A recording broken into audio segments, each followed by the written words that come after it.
Greetings, family. Welcome to Pan-Africanism towards Nationhood, building a global Black business pipeline. All right, greetings, family.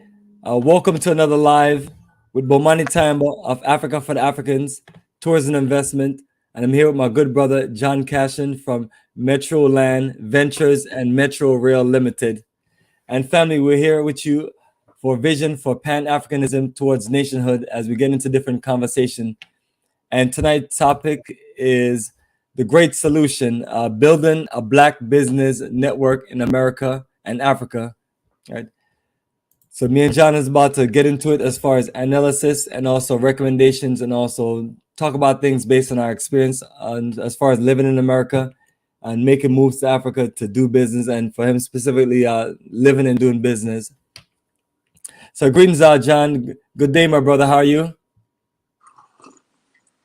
I'm good. It got a little chilly down south here, but yeah, I'm good. All right. So people are gonna want to know where we are. So I am in the Peach State of Georgia, and you are? Well, they call it the Yellowhammer State, but that's not my name of it. But I'm in Space City, USA, Huntsville, Alabama. All right. So the Southeast, the South is in the house. All right. So my good brother, this is our topic again, and family.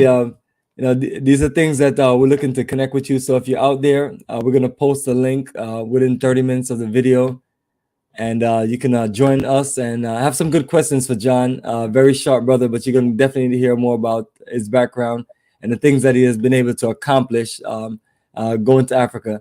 And family, this whole movement of repatriation, living, doing business in Africa, it's something that you want to learn from the people with the experience, because it's not something where you could just get organized, get together, and then you just make a move, and and you feel like all the things that you feel like should work is going to work.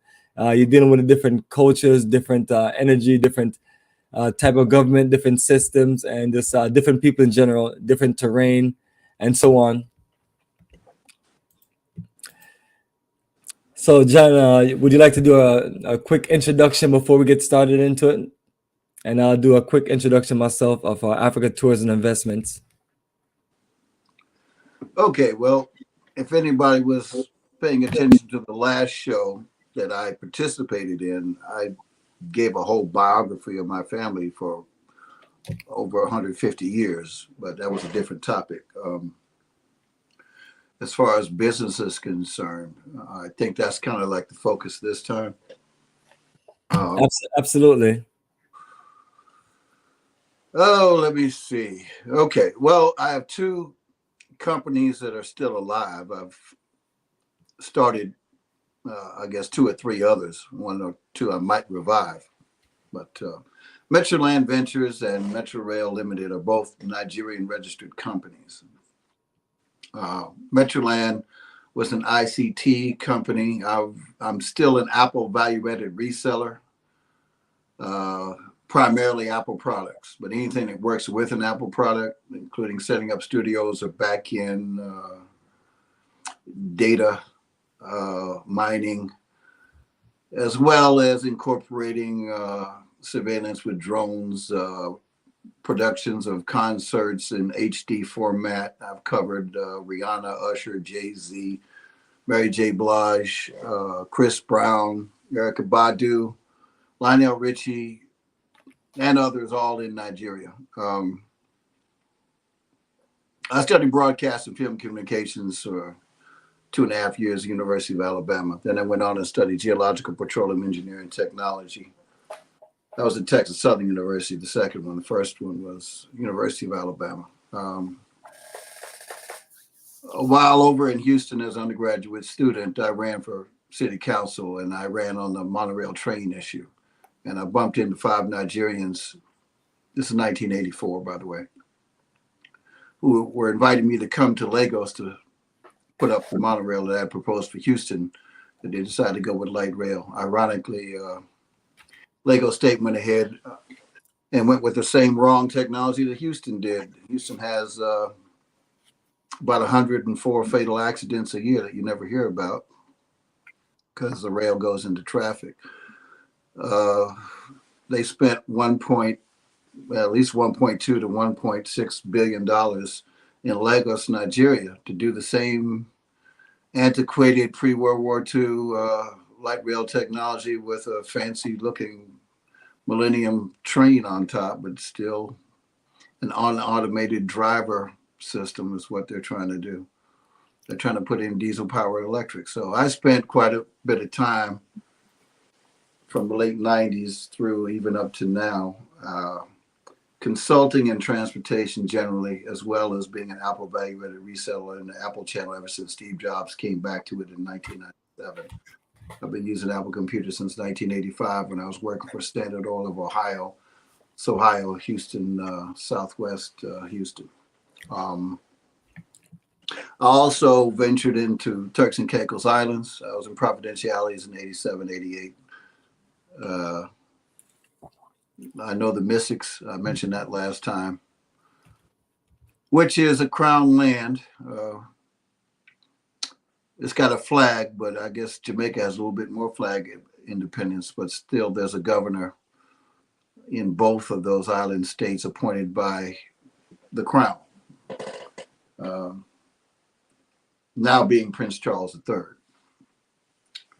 I guess everybody has a lot of faith in him for now, but though it's hereditary, that throne is questionable. Anyway,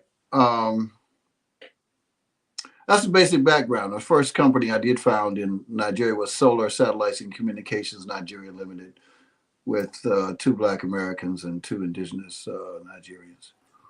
And I decided to go it alone after starting that venture. That's my basic background. I've done a lot of other things, but in Nigeria, the Caribbean, and now back in Alabama, I'm bringing up another company. So let's go from there. Absolutely, I appreciate you, John, explaining. And that's again, let me show you, family, the name of the 2 companies. Mm-hmm. Metro Land Ventures and Metro Rail Limited. Right? Yeah, we got a right of way. I forgot to mention that, for about 75 kilometers. And the government in power at the state level, when I first proposed it, they grabbed onto it with light rail. That person is now the president.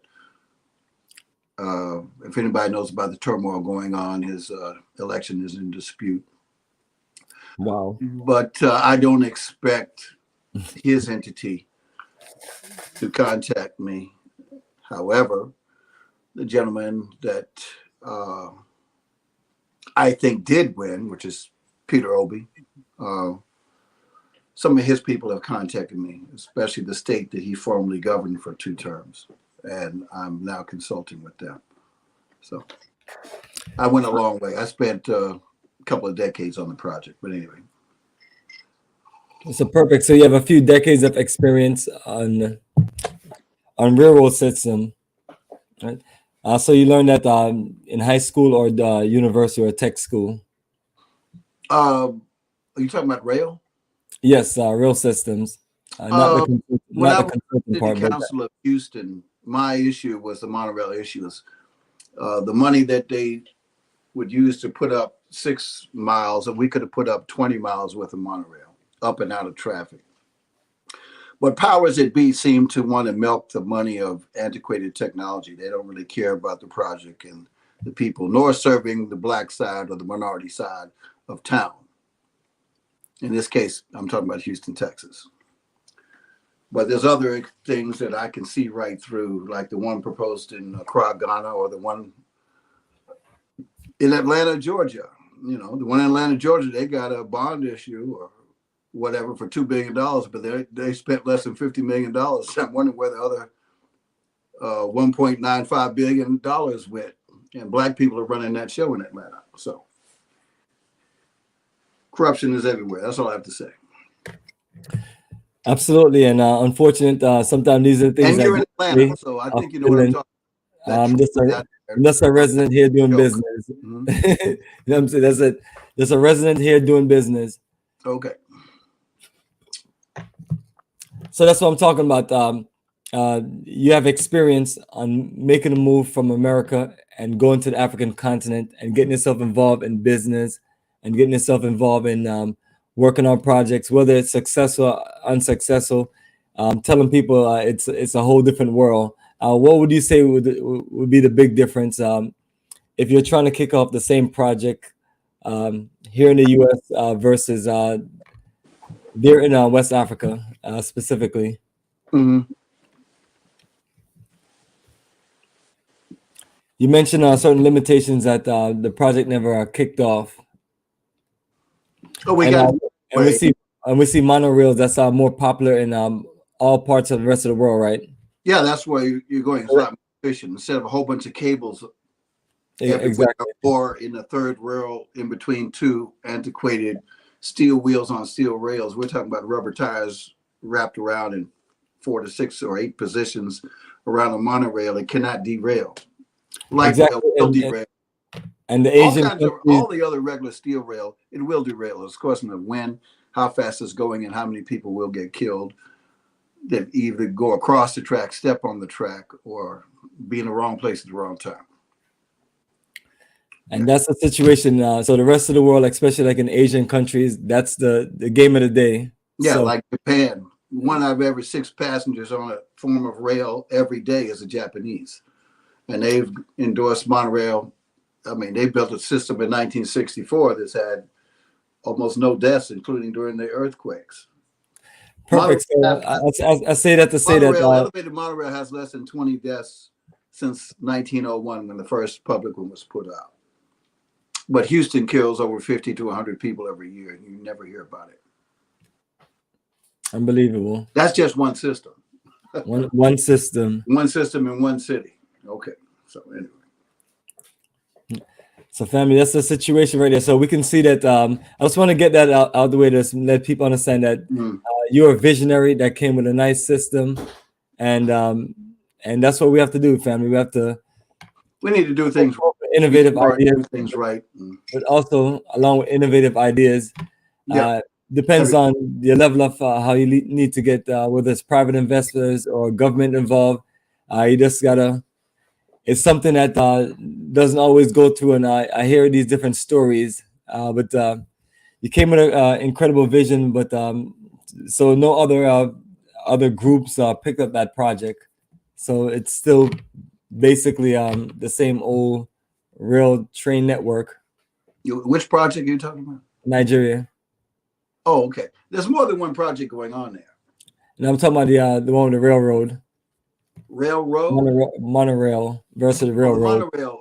Well, they built one in Calabar. It's only 1,100 meters long. It's more like a amusement park toy. It only goes across a man-made lake. But they got the idea from me. I was consulting the managing director of Tanapa Incorporated, which built a studio. They were trying to do kind of a mini Disneyland or a mini Six Flags kind of thing. It goes through a hotel or next to a hotel, not through it like Disney World in Orlando, where the monorail actually goes. It's the only hotel in the whole world where the monorail goes inside and parks in the mezzanine, and it continues on 2-way tracks.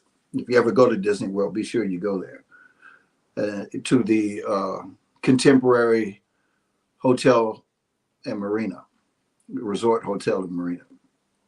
Japan had a couple of buildings that went through and parked, but in China, the largest monorail system in the world, which is about 90 miles long, who one of my tech partners worked on for 8 years, it goes through apartment buildings on the 19th floor out of 20-something floors, for example. So, the 8th or 9th floor out of a 19-story building, I should say, right in the middle of the building. So, it seems like the old guard who built the railroads on free land, they basically took at gunpoint from our native indigenous tribes in America, built their railroads and put a golden spike in Provo, Utah in the 1800s. And that's the backbone of the country. And they've been suppressing advanced rail technology because they're the original robber barons, and they work in cahoots with the robber barons of the world, as it turns out. They make sure that they control all the resources everywhere. And it's a small group of people, probably less than 1,000 people, 300 major families involved, and these ideas, you know, Black Americans like Black Wall Street and all the other Black towns that ended up being prosperous, if they just leave us alone, we'd be all right. But they nitroed us in what's now North Tulsa, Oklahoma. Everybody knows that 1921 story. And the founder of it was from my town, Huntsville, Alabama. Otto Gurley bought the first 40 acres. It ended up being Black Wall Street. He's from Huntsville, Alabama, born in Huntsville. So if they would just leave us alone, we'll solve it. We can take probably 15, 20 Nigerians and put Africans on Mars if they would leave us alone, but they're not leaving us alone. Mm-hmm. So is it the powers to be that's in the way? Or is it that we're not ready, or is it that we're not willing to do certain things? Look, we're the best, will they allow that to happen? We're the best at whatever we really put time into. Once we know the rules of the game and it's fair, we're going to come to the top. I don't care what it is. Yeah, but you know this, man. Nothing is ever fair. Nothing is ever fair. For the last 5,000 to 8,000 years, we're the best anyway. Let's see them build a pyramid. They haven't built one on the equal to the plateau. Let's see them do that. There's people going around questioning that. There's people going around saying, if Black folks built the pyramids, why can't they build certain things today? Well, they would leave us alone. But the fact is, the pyramids I'm not saying if I agree or disagree. I'm not saying these are things people question. But they're still there. As evidence, they're still there. But people are saying yes, they understand it's still there. People but the question is, okay. The question and debate is, let them come up to our. But I'm saying all of us that they are our equal. The question is waiting for that day. The question is debatable of who built the pyramids. Where is it built? The plateau is where? It's built in North Africa, where many other different in the Nile Valley. Am I right? Yes, absolutely. On the Nile River, right? On the Nile River. And where does it flow from? I rest my case. South to north. Yes. Deep in the heart of Africa to the north. I'm not one of them people that do these debates, but I can always get you somebody that, you guys could debate on that topic. From the edges of Kilimanjaro. So, but my point is always Mediterranean. They're lucky we brought them civilization. But anyway, yeah. They said the powers won't leave people alone, but people are still questioning that fact. Okay, what else have you guys built other than Egypt? I mean, and these other things. Other than Egypt. Absolutely. And as I mentioned, these are things I'm responding back from the haters and the people who are debating the situation. Go ahead. Oh, come on. What would they do without us? Would they have an efficient light bulb? I don't know. Probably figure things on and move on to civilization. I mean, I don't know. And I'm not saying. I mean, people iron their clothes. I mean, come on. And you know what they'll say? Yes, we'll be able to build and continue civilization as we created it. That's what that would be their response. I mean, these are people that there is advanced technology. You're going to find one or more of us. I don't care what it is. In science, we're there. They may not give us the credit, but all of a sudden you read the fine print or the notes or who's the assistant that did the dirty work and made it work. I mean, they even contacted George Washington Carver, and they had to take his notes to do the atom bomb, unfortunately, and split the atom up there in University of Chicago. And I've been there and I've seen where it happened with Dr. Moon, an eccentric Jewish guy whose father was a member of Congress in the early 1900s. Southside Chicago, a Black neighborhood, And Einstein, he loved being around Black folks. He taught at Lincoln and some other places, guest professing. He knows where the brains were. The brains know where the brains are, but will they give credit? Absolutely. We are a great people, and even as great we are, people still question certain things. So, we always have to put in a proper perspective and analyze it when people ask these questions. So I tell people, get it on. But yeah, I do have some people there. They will literally stay here and debate you about those about what you said about the pyramids and all the geographic location and things like that. But that may be another story. But people really don't believe that we built many of these things that we claim to believe. Really? Okay. Would I mean, somebody come from somewhere else? you're on the same YouTube. You're on the same YouTube as I am, and things like that. We didn't build it. Where's theirs? That's all. I rest my case. Where's theirs?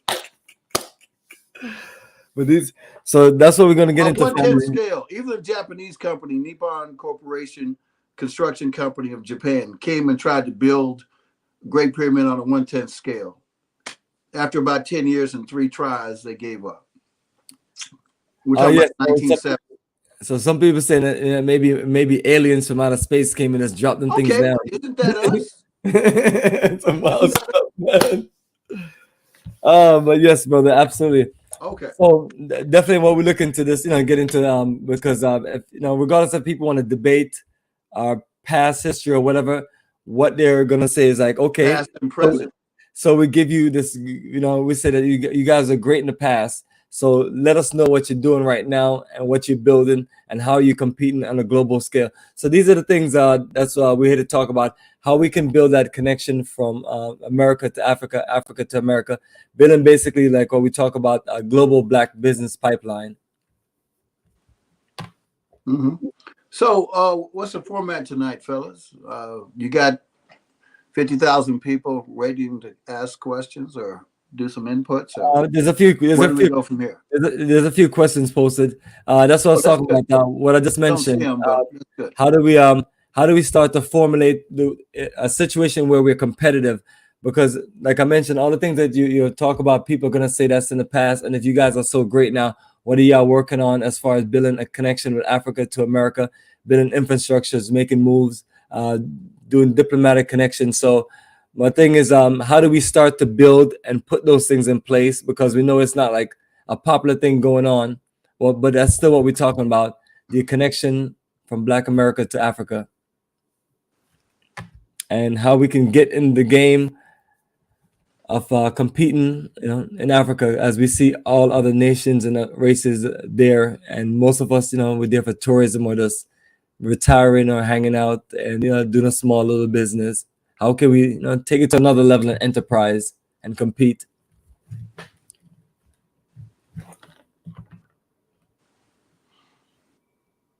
You asking for a comment? What? Yeah, I'm asking for your recommendations. What do you recommend? You have experience living in America, living in Africa, going back and forth. So based on the things that we talk about, the topic, if you want to share some solutions and how people can make it happen. Okay. Having been on both sides of the water, it would be good to have a sanctuary country that we are directly involved with at the top levels. And legally and structurally, Liberia is our best option, but are they on the ship with us or on the plane or on the rocket with us? It doesn't seem like it at the moment. But Liberia is not going nowhere, and we ain't going nowhere. Now, what could happen almost instantly is the leadership of Liberia says, all right, all Negroes, because that's what their laws said, we were Negro. Unfortunately, that's the word they're using. But okay, Blacks from the Americans and diaspora, this is your country. File for the passport. How much is it? We got 50 million Blacks plus or minus in the United States alone. We're not talking about Canada. We're not talking about the 170 million in Brazil, the Caribbean, Belize, Samana, on and on.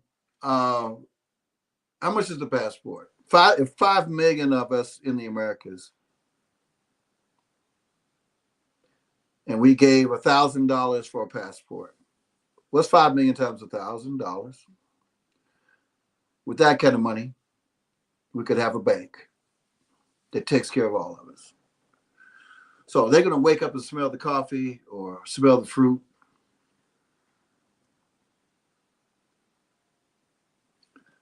Very simple mathematics.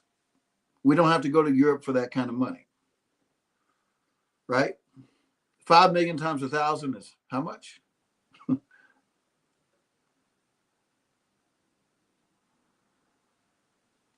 Are you with me? Are you counting? Or you want to pull out a calculator? Or just if you go there and get residency, they say 2 years. Dual citizenship is allowed. It's $100. I don't know, but they're registering ships all over the world since 1847, right? And the ships don't go to Liberia. It's farmed out to a private entity, and even Aristotle Onassis, his whole shipping fleet was registered with Liberian flags, including his personal yachts and boats. So why are they using it and we're not? Huh? And simply, if it's Liberian registry, they don't pay taxes when they go through the Panama Canal or anywhere else because, Liberian flag. Whereas the Europeans, they charge up to 90% of the value of the boat sometimes if they could, docking fees and stuff. So we're not even making use of that structure ourselves. If we have a black-owned airline and have a Liberian flag, for example, even though Liberia doesn't have a lot of population, was it 4 million, give or take? If 5 million Black Americans got Liberian passports, we'd run the president and run the presidency. That's why they don't want us there indirectly, even though the Americo-Liberians have been basically in charge ever since 1822, 1847, when the country was founded. So do we twiddle our fingers at this, or we point it out? Now, our sister over there in Barbados, who has finally woken up the Black world all of a sudden, said that we need to deal with these faceless people in the United Nations. They're not going to favor us. When you got 5 countries that can dissent on any vote, the equal of 92 countries, especially like the U.S., So, but that's not our organization anyway. League of Nations now turned into United Nations, which Fela Kuti calls disunited nations. I mean, it's not our organization. But we don't need so much organization. We can do things in private business if they would leave us alone. But will they? I think we need a resource-based bank under our control to make the level playing field fair.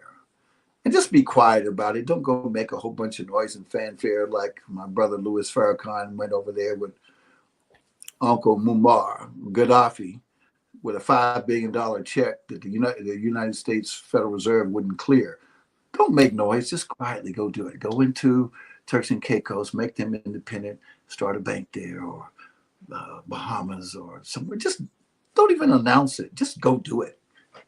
And move the funds slowly into the few black banks that are somewhat standing up and expand them. I mean, Magic Johnson and Janet Jackson's bank, Unity One Bank, which only has 3 branches in the country, but at least their debit cards, you can use all 50 states and DC. I don't know about Virgin Islands and Puerto Rico, but you can go to any ATM and get access to your money. But they were the largest bank, $600 million. We're controlling trillions of dollars of an economy every year, just Black Americans. But we spend it with the others, not so much with us. So simple math, we can come out of this. We can, but are we thinking? Or are we just being greedy crabs in a barrel? It ain't about individual us. We've always worked collectively to get to this point, politically and otherwise. It's been a long haul. But we were the people 400 or 500 years ago. They came out of the caves and had to come up with some schemes to come to the top. And usually with a barrel of a gun with weaponry. They just ravaged the planet. We weren't about that, unfortunately. We just want to, be left alone. Have enough and be left alone. Are we making the Mercedes and the Ferraris and the Lamborghinis and the Toyotas? Yeah, we work at the plants, but I wish the Pattersons were allowed to continue their operation. You know what I'm talking about, the Patterson brothers, who had a car assembly. prior to Henry Ford. It's just Henry Ford figured out how to make a mass assembly line and put them out of business. Okay. The Pullman porters or the Pullman cars for the railroads, we built them, and we were the persons serving the food and cooking the food on them. You know, the best caboose trains, we were the best. That union was majority black. Anyway, I'm just opening the door here. Let's see what's on other people's minds. Yes. So family, I posted the link. You can click on the link and join us. But I appreciate all the, all of the explanation, all of the solutions on how we can build these connections, and yeah. But as long as people feel like there's someone out there that's gonna sabotage them, I don't know if people have time for that energy to compete. Because basically, you keep on saying they won't leave us alone, like there's some giant white monkey on people's back. We don't need to compete. We just want to do our thing and be left alone, and we'll prosper. They can't hold us back. We're gonna do our thing. You still there? Absolutely, I'm still here. Yeah, and I mean, there's plenty for everyone. I mean, the Crown of England, they can eliminate poverty and hunger. Just that family. There's $17 trillion under their control. They can eliminate poverty on the earth if they want to. That one family, the Windsor family, formerly Sachs-Goth. But is that what they want to do? Apparently not. Absolutely, family. I don't know what's on Prince Charles' mind. I know he liked black women, but he'd rather date the sisters of his wife or whatever, you know. So, I mean, you know, to me, where we are in civilization, we can solve everything, but there's some people who don't want things solved. I think you know of the policies that came out announced by the Carter administration period, where they want to eliminate, you know, Global 2000 report. They wanted to eliminate 2 billion people by the year 2000 since the 70s. Why? Why? There's more for them to have. Yeah, but they can't have it all. I mean, the thing about Nigeria, that's the mindset. So rich with everything, but less than 100 people control 80% of the money deposited in all the banks in Nigeria out of 225 million people. Some greed is too much, and that's amongst ourselves. It's not going to be like that forever, I think. Well, but those 80 to 100 people, unless you break unless you break the system, unless you know, a system will going to keep on flowing until you just, you know, you break it, or, you know, it outlive its time, which you know, time is limited. So you know, so there's no guarantee on those things, you know. So people still got to do the work, and you know, but is it that simple? Never that simple. Yeah.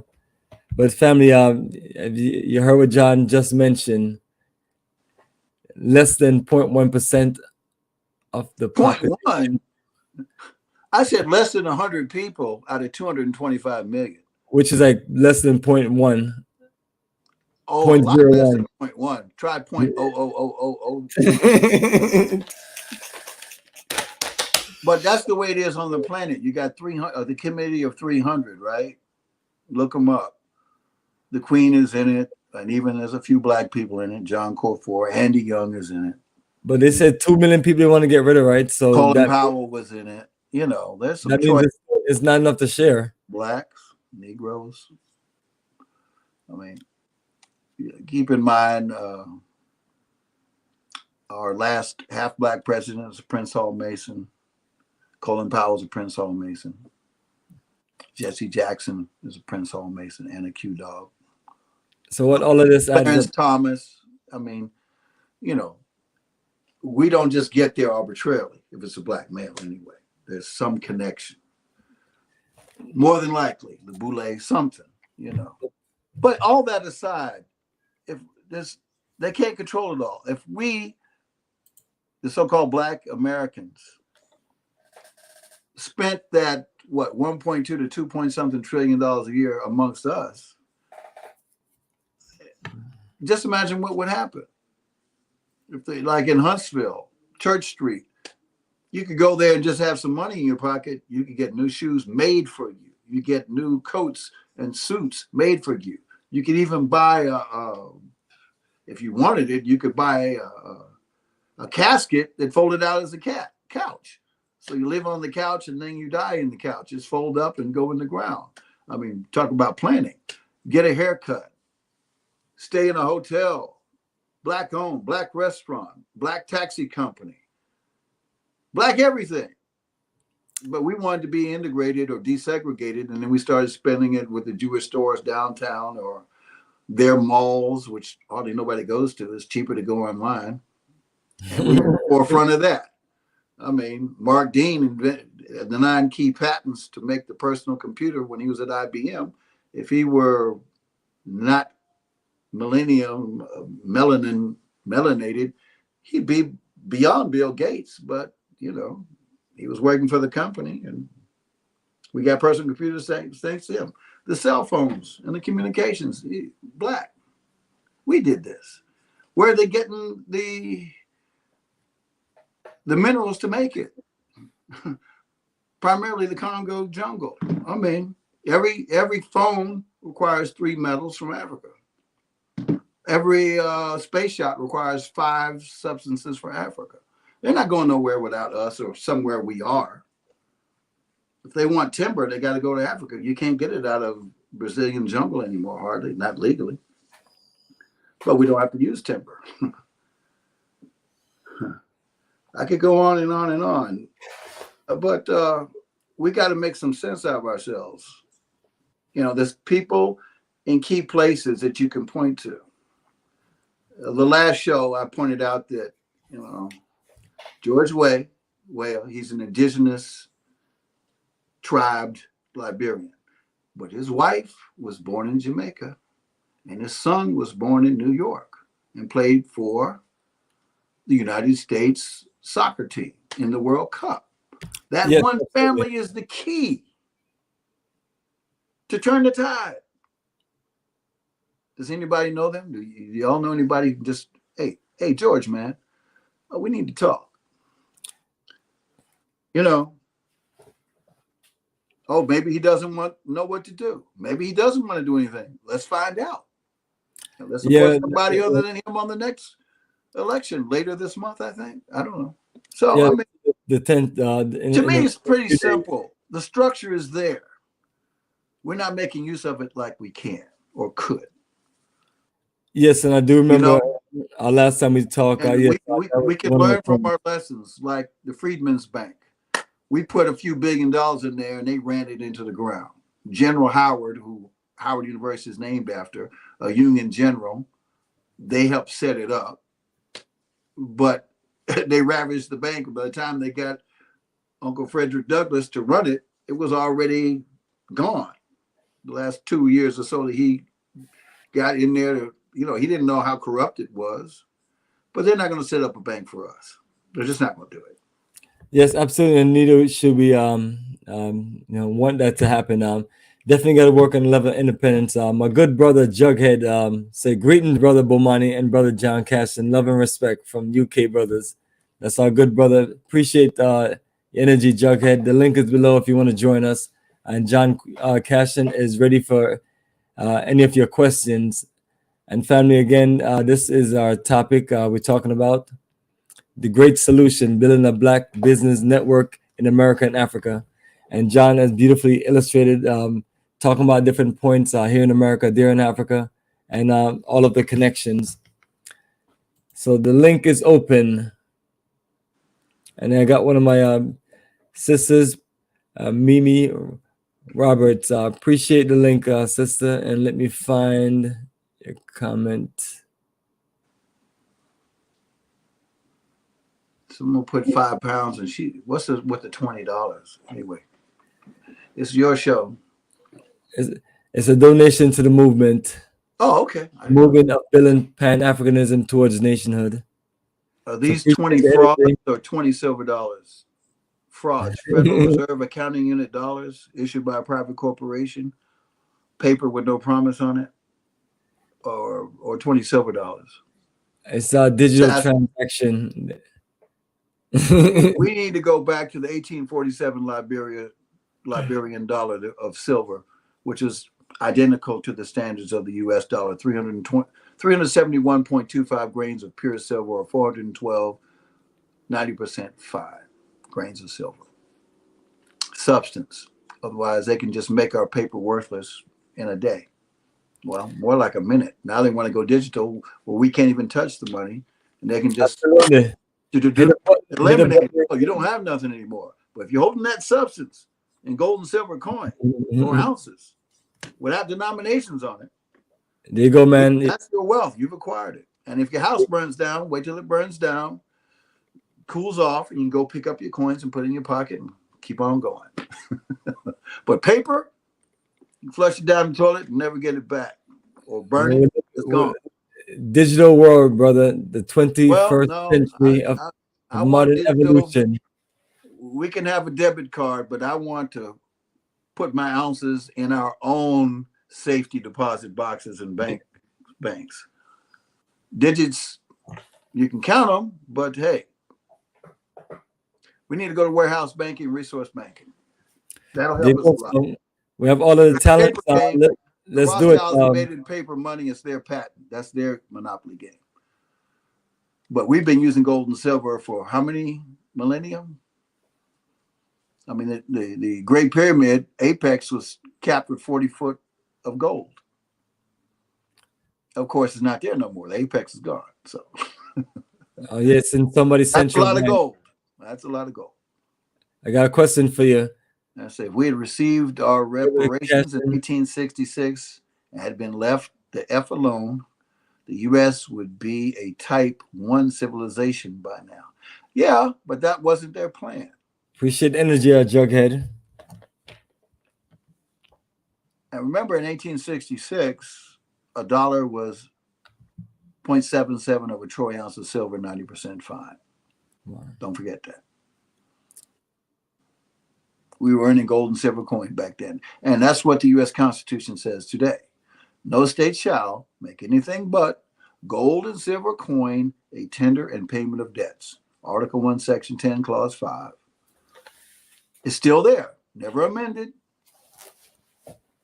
Never struck out. And you look it up in Jonathan's debates or the debates of the convention, August 16th, 1787, and August 28th, 1787 in convention. Roger Sherman, the only man to sign the 4 founding documents of the United States: the Declaration of Independence, the Articles of Confederation, the U.S. Constitution, and the Bill of Rights. First 10 amendments, even though they proposed 12 originally.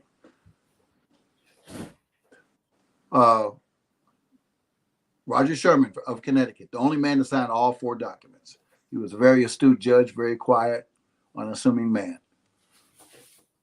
But constitutions and treaties are superior documents. Why are they ignoring that part of the compact contract, which is actually a treaty with us, the 5 civilized tribes? And we said, okay, y'all can have your little coastline colonies as a country. But they brought guns with the Union Army and slowly took sections of like county by county.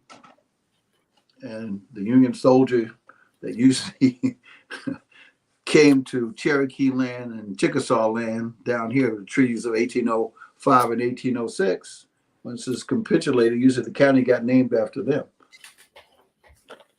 Look it up.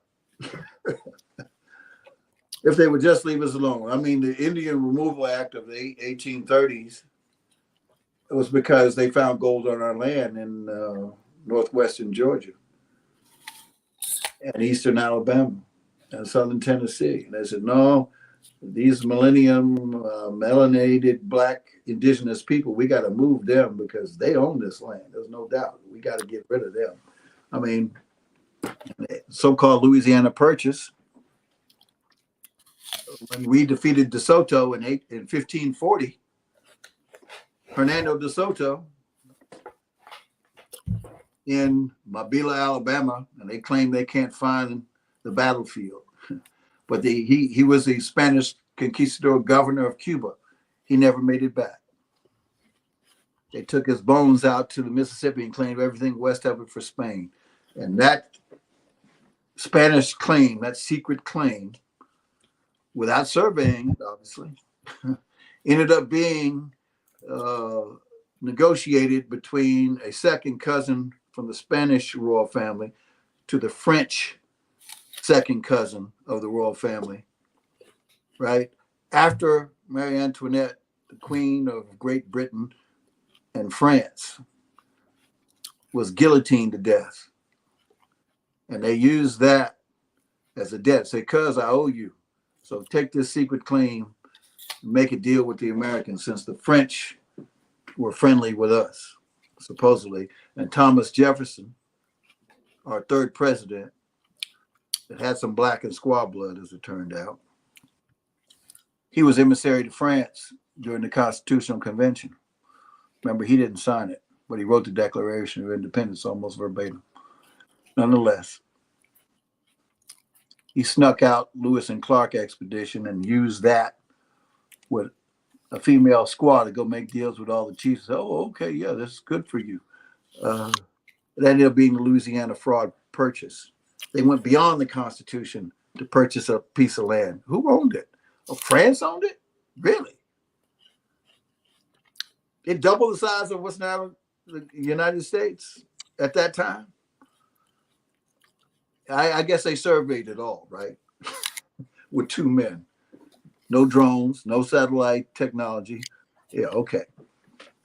Anyway, we have another question or something? Besides Liberia, can you list 5 African countries which you think African Americans, now remember, African Americans is an executive order under Bill Slick Willie Clinton, born under the name Bill Blythe. And I understand that his real daddy is Senator from Arkansas, Fulbright. But he put out his book and he wasn't sure who his daddy was. But, you know, DNA counts. I want to see the DNA on Mr. Clinton or Mr. Blythe. And my sister's law school classmate in the first family, Barry Davis, a.k.a. Barack Hussein Obama. Anyway, we'll see what his presidential library for DNA samples are going to be there. Okay, 5, we think that should be a point of engagement. Well, I mentioned Liberia. You can't leave out Ghana. You can't leave out Nigeria. We're tied more genetically to them probably than others. Somewhere around 50% of the transatlantic slave trade deals came out of what used to be called Slave Coast. It's now called Black Area in English, or in Latin it's called Nigeria, and Ghana another 17%. But you add those two together alone and what they controlled in between there and down toward Gabon and Cameroon. If it weren't for the transatlantic slave trade, Nigeria alone would have 1 billion people right now. Boy, it hurt us. They knew what they were doing. But most of us went to what's now South America or Brazil. Only a speck, 3 to 5% tops, ended up in the Caribbean and in what's now called the United States of America. We're indigenous Black tribes. The Choctaw, the Cherokee, the so-called Seminole, or let's say Seminole, more like the Miccosukee, who never capitulated to the federal government. The Creek or Muskogee, the Asogi. The eastern half of what was the state of Oklahoma now belongs to us, since 2 Supreme Court cases were decided in July. Oh, I got a cramp. Sorry, guys. It's cold here. Yeah, go ahead and stretch. Go ahead and stretch. I folded under here so I could be close to you guys. Okay, I'm all right. Yeah, and now we can take a video break. No, I'm good. I'm good. I go to wrestling practice. I'm a volunteer wrestling coach at Mae Jemison High, named after our sister astronaut that was born in Decatur, Alabama. So I work out. I'm 64. I don't know what I look like, but I don't know where the time went. So I still work out a little bit. Now, Yeah. the other Back to the other original countries, South question. Africa and Congo, is where most of the wealth is under their control, not our control. So if we're talking about African countries, South and Southern Africa, well, they put the lines there, 1884 conference. But South Africa or Southern Africa, the Lesotho and Swaziland are all around. But let's say Southern Africa, South Africa, Congo, Nigeria, Liberia, and Ghana. They're English speaking, but those Francophone countries that just broke away. Niger, Burkina Faso, land of upright men, Guinea, and Mali. That's over half of ECOWAS, economic West African states, in landmass and the resources. We can't ignore that, what's going on right there.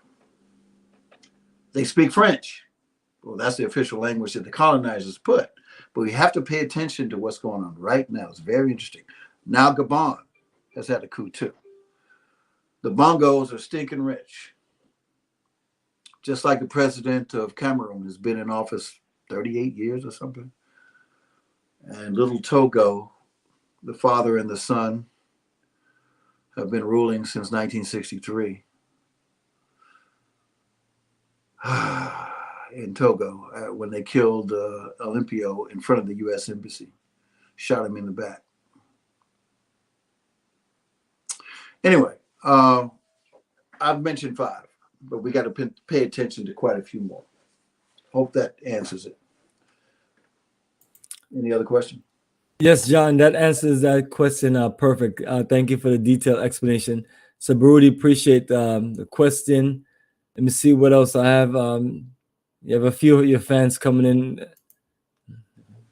There you go. And then the Jughead say Nigeria is an embarrassment. Yeah, we remember they set up Nigeria. Nigeria didn't agree to be in Nigeria. The Absolutely. Amalgamation Agreement of 1914 was Lord Lugard with a stroke of a pen. The Northern Protectorate of Nigeria, the Southern Protectorate, and the Lagos Colony.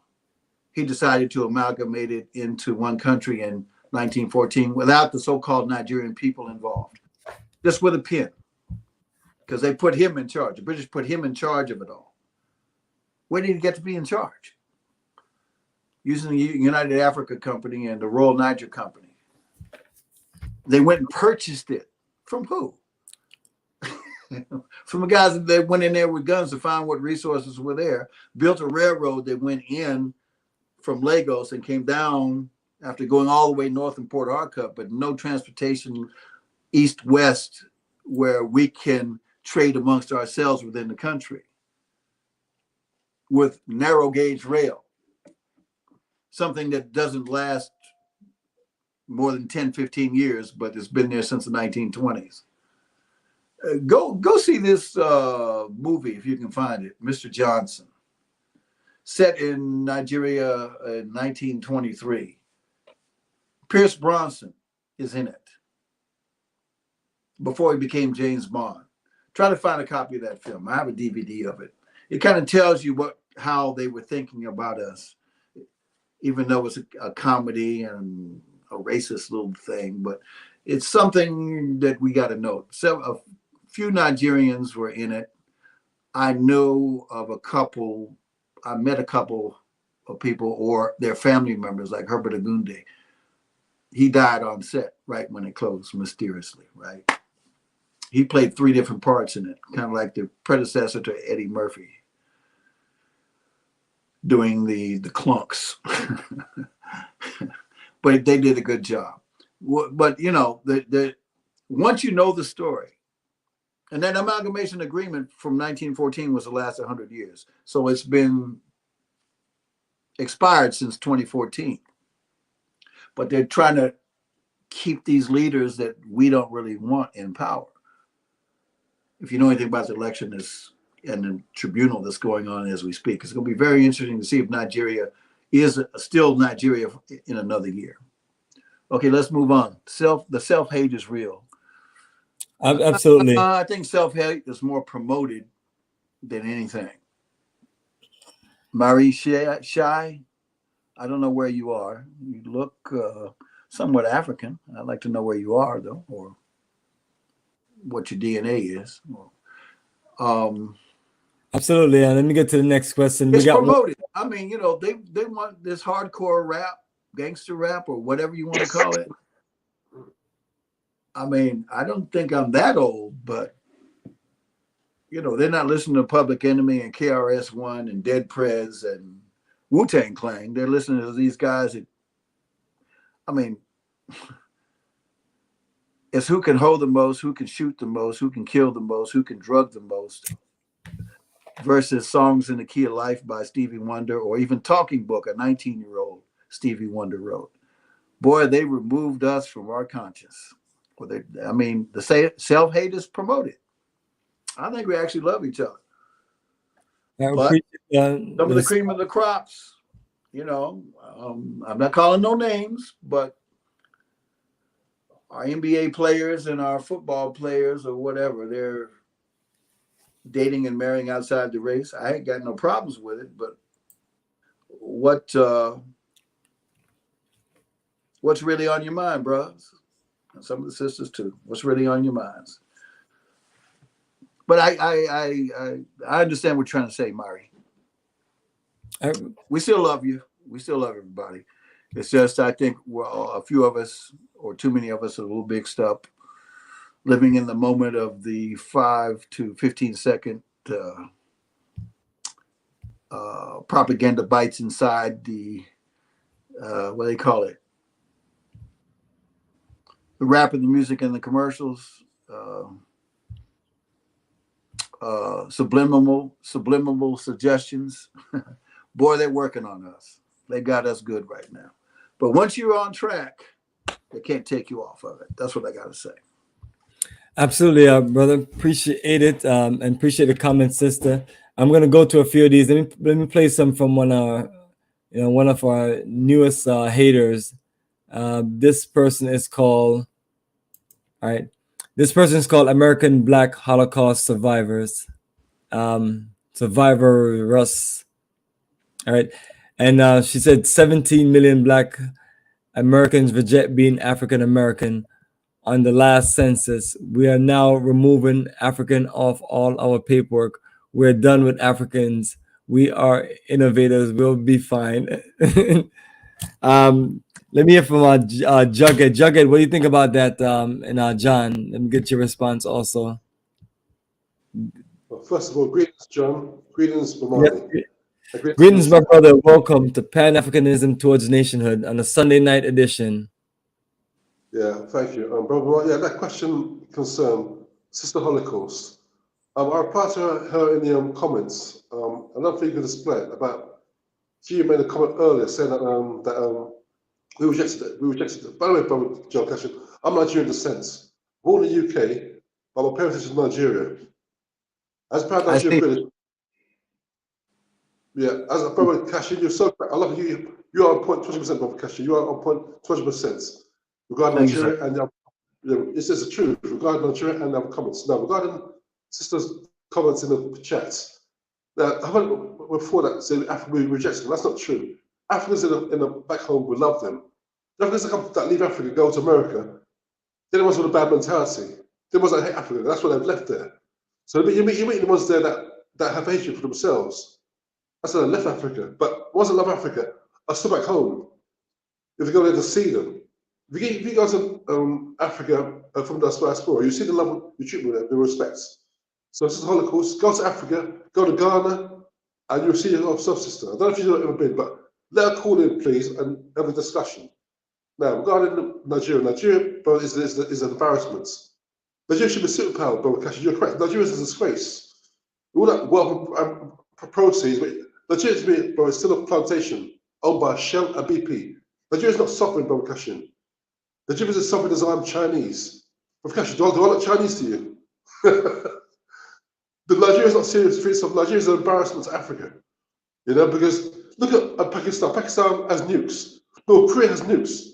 North Korea has a low GDP. Let me clarify. Are you saying the Nigerian government and the leaders there too are an embarrassment? Or are you talking about the 70% of the people who have no say-so in government are an embarrassment? I don't think all 225 million Nigerians are an embarrassment, sir. But I understand what you're saying. Correct. The leadership needs to be quite a bit different to our favor. But just remember, the amalgamation agreement is defunct since 2014. So it's going to go in, it's in no man's land now, and they're trying to still contain us there with the Western structure. We didn't agree to be in Black area together. We were already separate, traditional ruling tribes without borders, right? They came and put the borders there and sucked the resources out with bribing traditional leaders, starting with mirrors and wine and probably white European women. I don't know. I wasn't there, but you know, what has happened is an atrocity, but we all know what happened. Now, where do we go from here?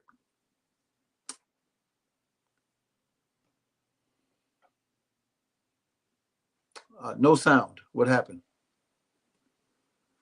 Your mic is off.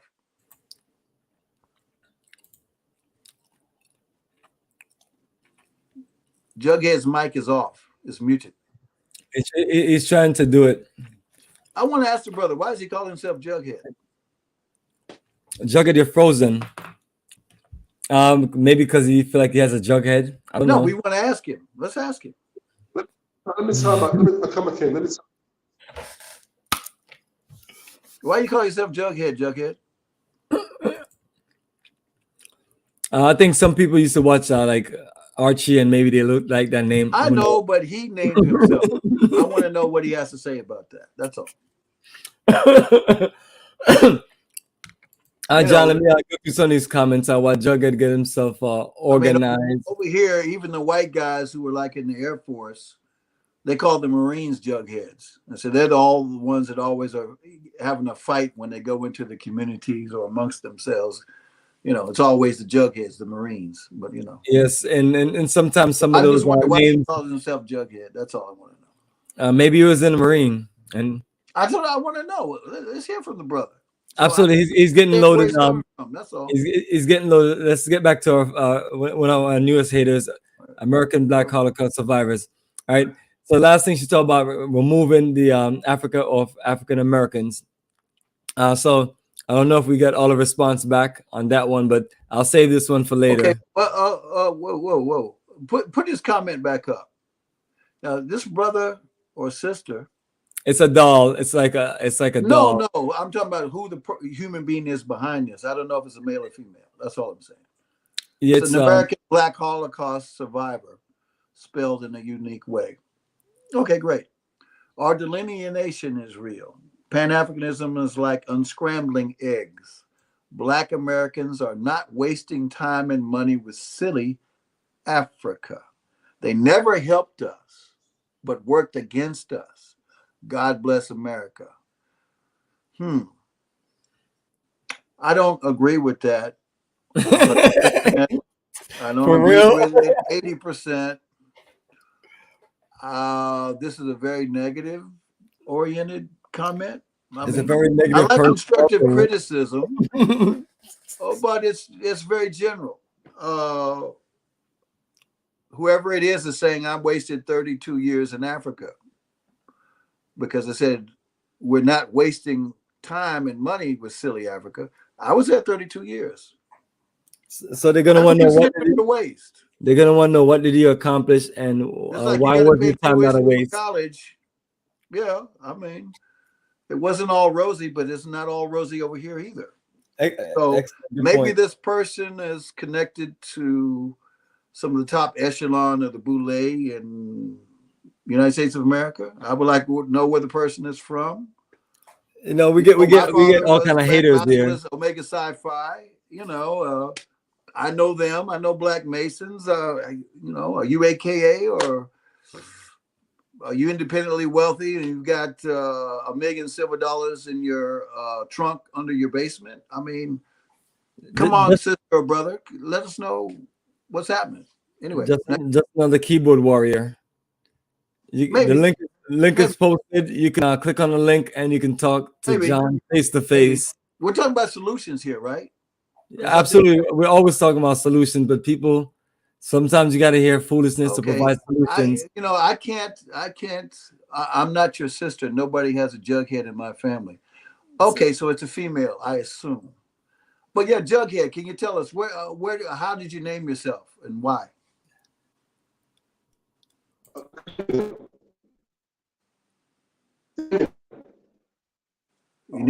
got some bandwidth. Yeah, your internet is struggling. Why do you call yourself Jughead, sir? Can you hear me first? Oh no. Yes, yes, we can hear you loud and clear. The floor is yours. We can hear you loud and clear. Okay. This is a joke. You know when I was a small boy, you know Archie Comics? Archie Comics. Yeah, I know it.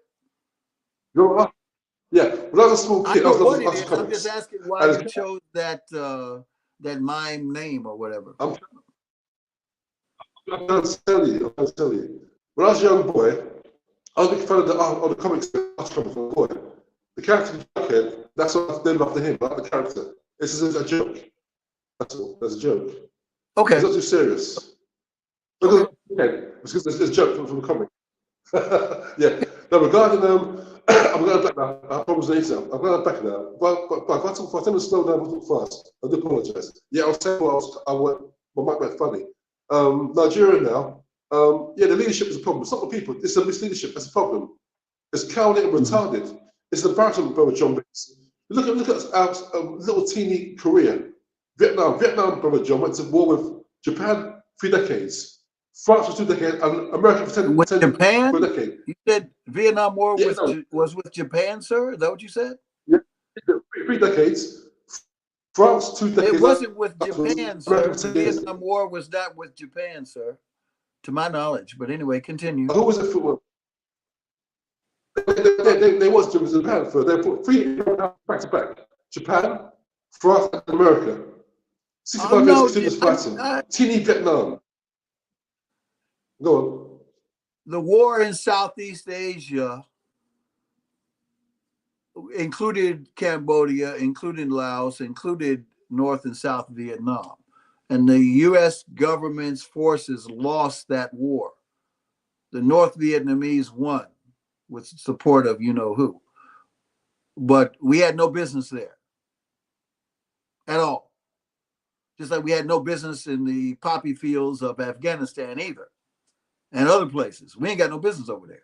If we follow the Monroe Doctrine, we're not. He said, hands off the Americas. We shouldn't even have done the Berber Wars in North Africa under Thomas Jefferson. You understand? But that was prior to the Monroe Doctrine. And of course, Monroe had a lot to do with the American Colonization Society that founded Liberia, by the way. But anyway, any other comment, Jughead? You're muted. You're muted, sir. You're muted, sir.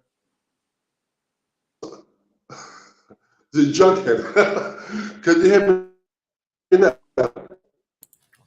Yes, I can hear you loud and clear. Okay, for our purposes, sir, can you tell us your real name, or do you care to let us know your real name, Jughead? Jeffro, Jeffro from Bible, Jeffro, JCHRO, Jeffro. Jethro, what? What's your family name in Nigeria, sir? I'll tell you.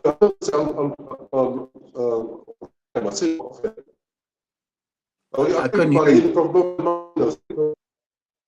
What did you say? Bomani knows my name. He knows my name. Brother Bomani knows my full name. Brother Bomani, he knows my full name. You're breaking up. You're breaking up. And but let me look up your name. Bomani, he said you know his full name. Yes, I do. Yeah, he does. He looks Igbo. Yeah, Is he I'll give you Igbo? background. He looks like an Igbo. Are you Igbo? Yes, No, Jethro. Delta. Delta Igbo or Delta Delta Irobo. Yoruba? Okay. Like Oscar Ebrew and his family, the Hebrews. Hello. Okay. So he's gone now. Okay. He's having a bad internet day. Right. Okay. What's with this America sister who's a Holocaust survivor? Does she have anything positive to add to the juice of the conversation? Sometimes we just get people who stay up here and watch us for hours. Just no. I mean, let them come through now. They're participating. Absolutely. They're Let's texting. I'm posting it. I mean, and any of them. I'm used to the good, join, bad, they can and join ugly. us. So let me get back to her last comment. I see the negative complaints, but we're in this mess together. Oh, yeah. I mean, self-hating, except Africans that won't build or fight for their home. Self-hate is explicit outside. Fleeing hex in Europe. Self-hate is cosplaying me with an African face pink tears. Sister, where are you from? Can I ask? Well, if she posts it, I'll post it. So my sister. Is this okay? That's a different lady. Mary this is the one that's laughing at the comment. Where are you? Or where are you from? Just for purpose. Who is self-hate? Okay, I see that again. I mean, she haven't posted it. I've had enough negativism. They just killed a brother over here in Decatur. So the police came and jacked up his car. Look it up, Mr. Perkins. I was at the vigil on Friday, actually Thursday. I mean, they're slaughtering us like, public lynching now. Cashin, do you think that AAs can muster leverage for CBC members to help shape U.S.-Africa foreign policy? If so, can the Congressional Black Caucus be pulled into such a political positioning? What are the benefits? This is from Baruti Katembo. Are you from Southern Africa or Central Africa? That's my. He's here in the USA. As far I know, as but where is he from? That name is Central Southern African oriented. And that is, man. Sometimes I'll wait for a response. I'm sure they can hear you. That's okay. That's what people do. Good to know where people are coming from. Remember, family, you can because they're exposed to something a little different than us, so it's good to know. I am from Ohio. Okay, Ohio didn't become a state until 1953, Mari. They agreed to sign in 1803 to be part of it, but they didn't do their paperwork until 1953, Mari. So were you born in the territory of Ohio or the state of Ohio? That's another question. Iberia College in Ohio, Herbert Hoover, our somewhat black president, went to that school, by the way. Now, where are we? What are we commenting on? No, this is these are the last of the posts. Oh yeah, CBC, the Congressional Black Caucus. In the last show, I mentioned that my father convened the Southern Black Caucus in 1971. It was the first ever assemblage of black elected officials. Over 670 something were invited, and 4 congressmen were there. That was the prelude. At the time, we only had 6 or 8 by the time 1971 came that were sworn in to be U.S. reps. Of course, we have 50-ish now. But my father convened the first black elected officials caucus. In 1972, something I did mention was the Independent Black Political Convention was held. And what the outcome of that was Gary, Indiana Mayor Hatcher, started Black Expo. Now, the CBC, to me, the most potent CBC member in the last 25 years was Cynthia McKinney of Georgia. She ended up running in 2008 for president on the Green Party ticket. She's the one that questioned the Secretary of Defense extensively, even about the security contracts and the computer observation contract companies of over, I forget how many millions of dollars, but she chastised him.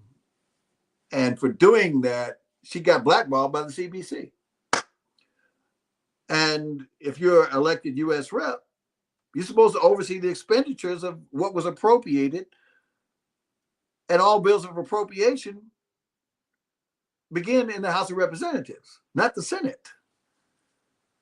So she's in the oversight committee and asking Rumsfeld questions, and he doesn't want to answer. Oh, we'll get you that, gentle lady. I supported Cynthia McKinney for president.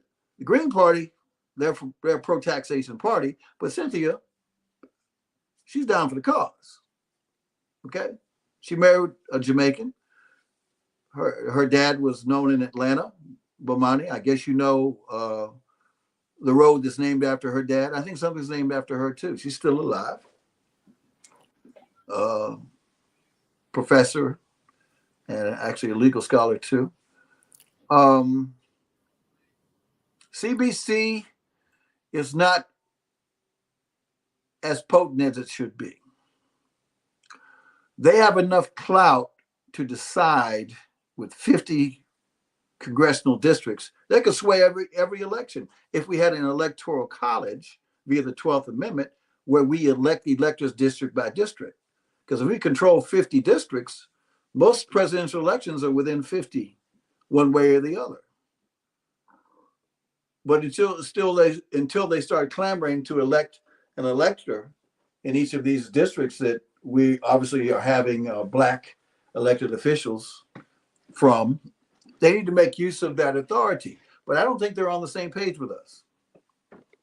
My family's been watching this game a long time.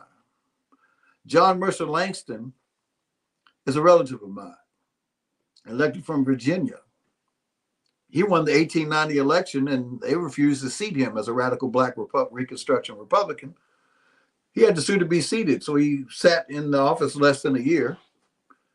My brother's named Carol Langston Cashin. He's named after Carol Napier Langston Jr., who was a Tuskegee Airman. Carol Napier Langston Sr. was one of John Mercer Langston's sons. Look up John Mercer Langston. We've been there and done that. Republican, independent, Democrat, Dixiecrat, libertarian. You know, do you remember this quote by W.E.B. Du Bois? And I think it was 1912 in the crisis. We're just a bunch of asses if we think that the Republican and Democratic Party is our friend, especially under that racist Wilson, former president of Princeton. Why are we Democrats? Now, especially. But wherever we are, we get elected, we need to think collectively about the eyes on the prize. Go watch the documentary.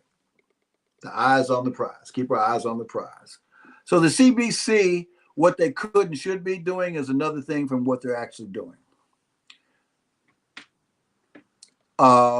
Some of them might be down. Most of them aren't.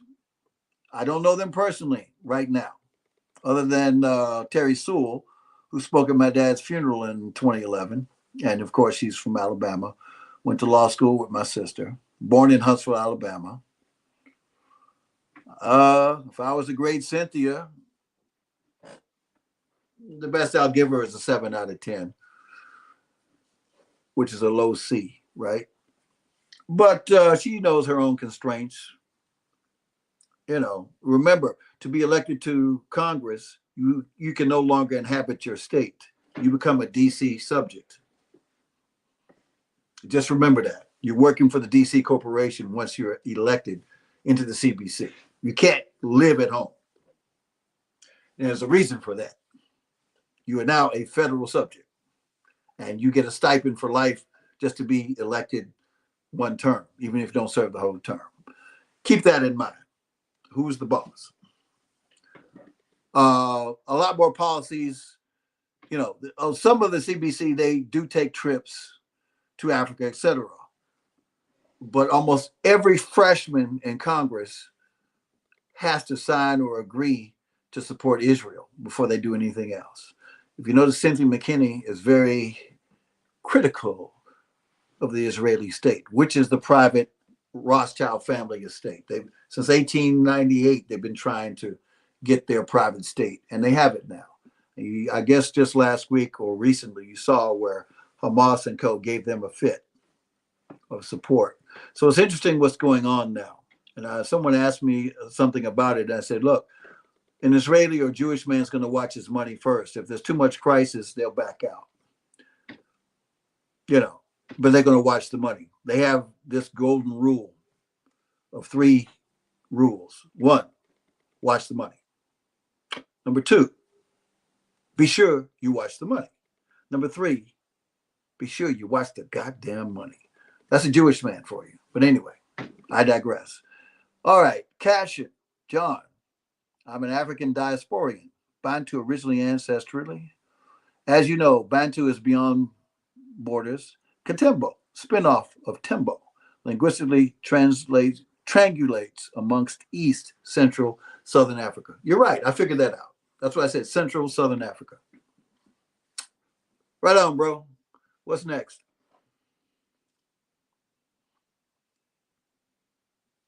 Any comment? Hello? Shrimp, 2024 for sure. Shrimp, The Rock. Shrimp. Are you trying to say Trump? What are you trying to say? Shrimp. Some of these people are hilarious. As I said, regardless of the president, all bills of revenue, appropriation, and taxation begin in the House of Representatives and then confirmed by the Senate, according to the Constitution.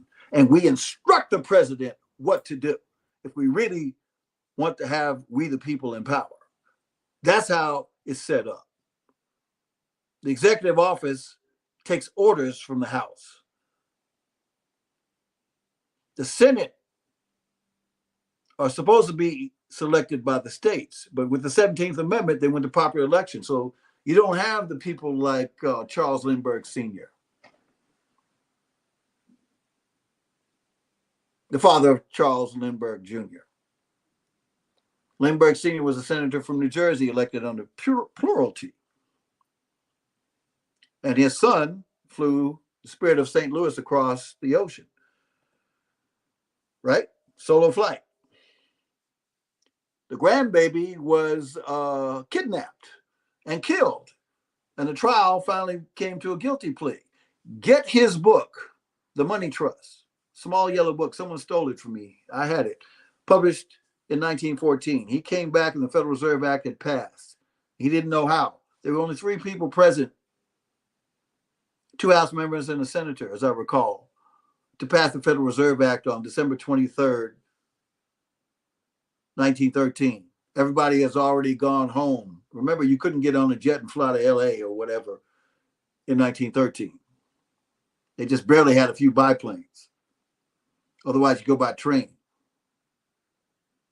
3 congressmen present, simple majority, 3-0. The Federal Reserve Act. It can be repealed by simple majority. And the United States government could purchase the Federal Reserve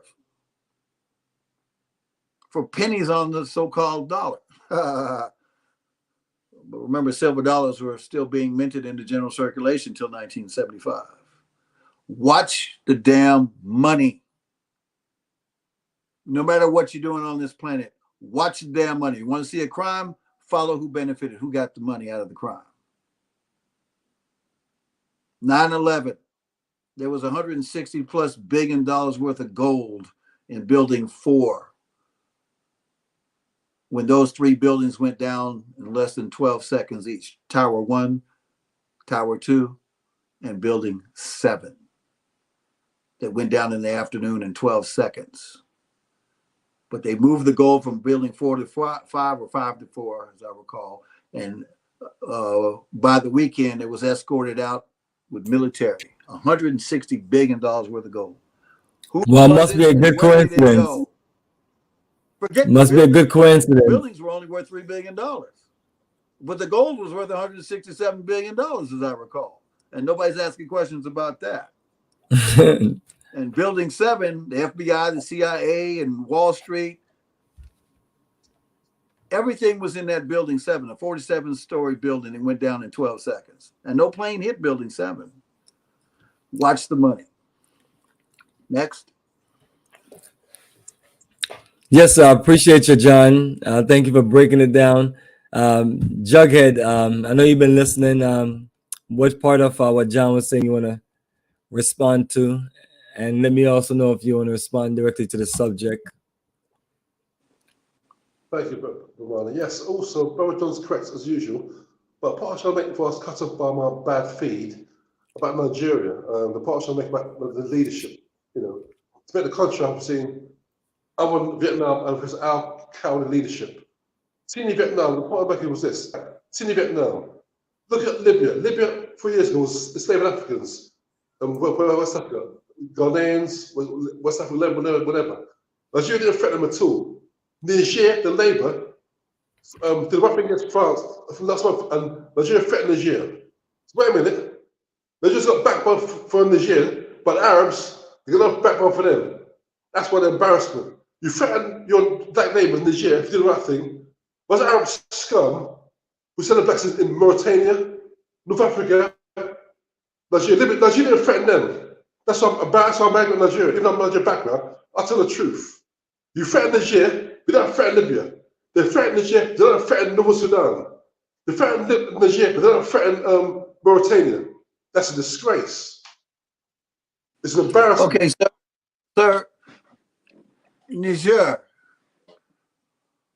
as I said, watch the money, okay?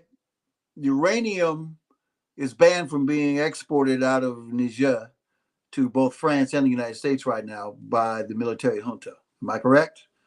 Number one.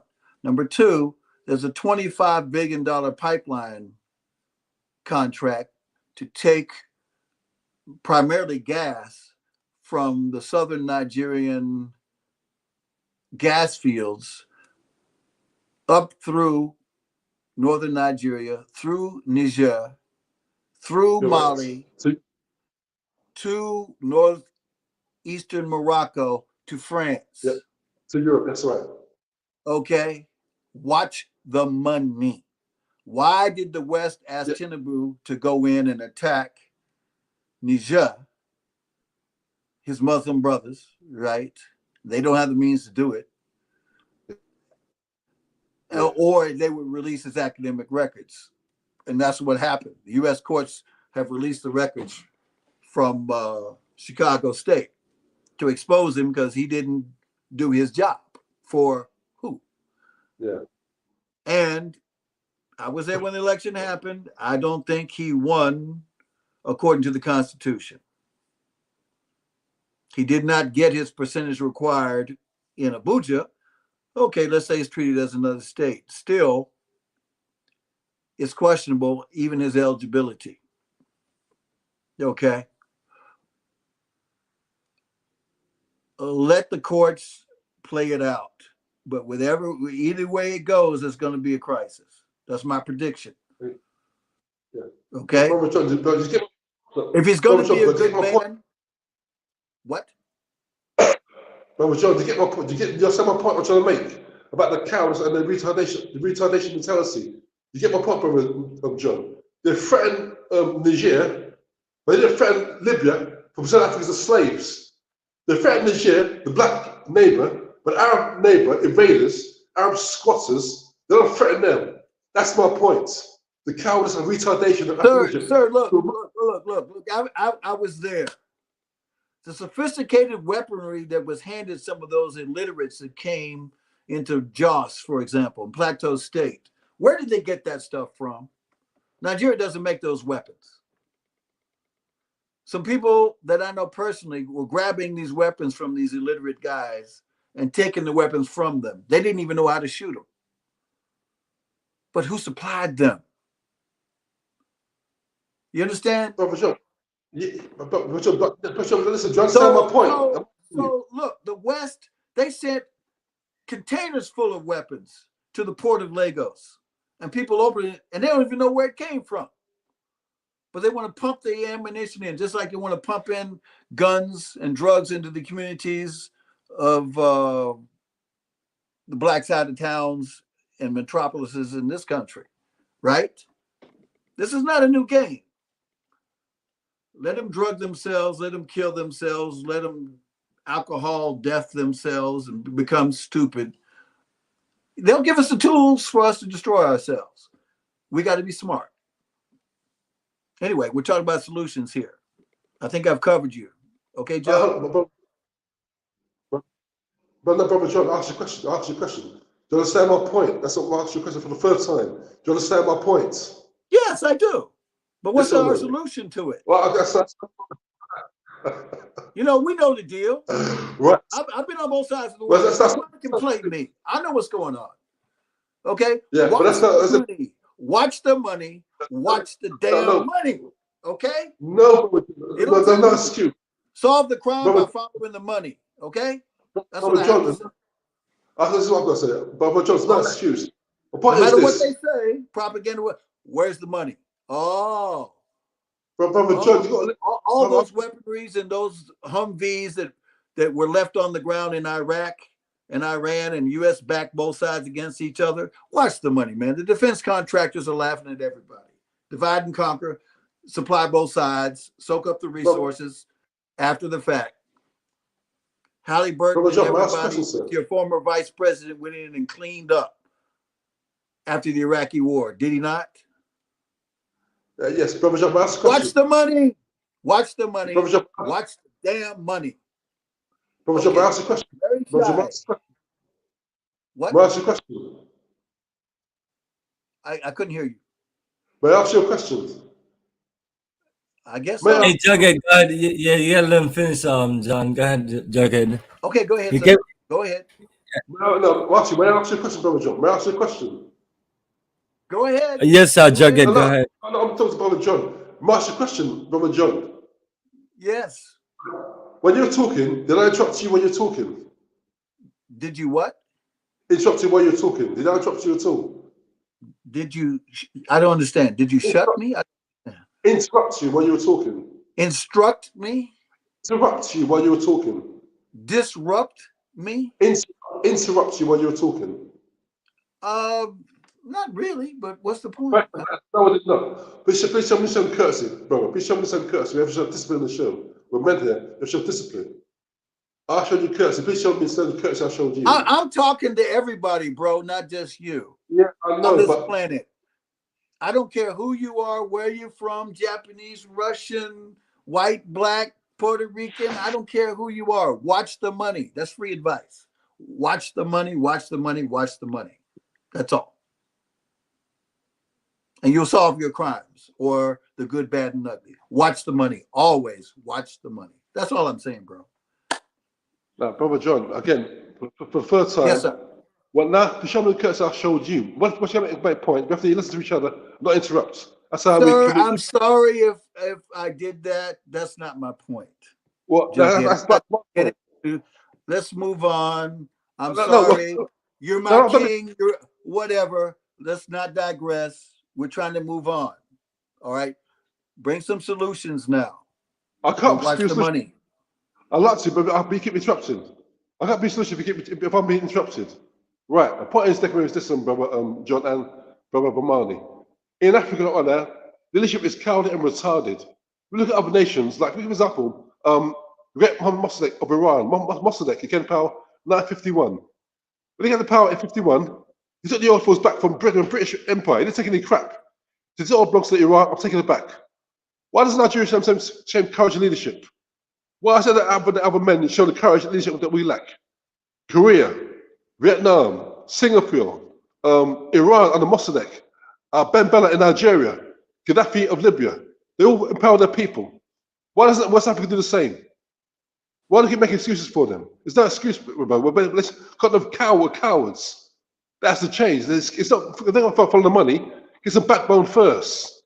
As a vision, that's the foundation of leadership. Backbone and vision, sagacity, foresight, visionary. That's what we need first. They might follow the money. Yeah, that's the end goal. The first port of call is leaders of courage and love for the people, like Ho Chi Minh of Vietnam, Ben Bella of Algeria, Nasser of Egypt, Lumumba, Maurice Bishop of Grenada, Sadat. So that's yeah. Thomas there you go. Sankara. There you go. Thomas Sankara, exactly. Biko. That's it. Zimbabwe. Winnie Mandela, not Nelson. Winnie Mandela. Chris Harney. That's the standard. Anyway, that's my point. Let me calm down now. Forgive me so much. Let me calm down. Sheikh Anta Diop of Senegal, who was running for the presidency when he died all of a sudden. Correct. Assassinated. Yes. Correct, Brother John.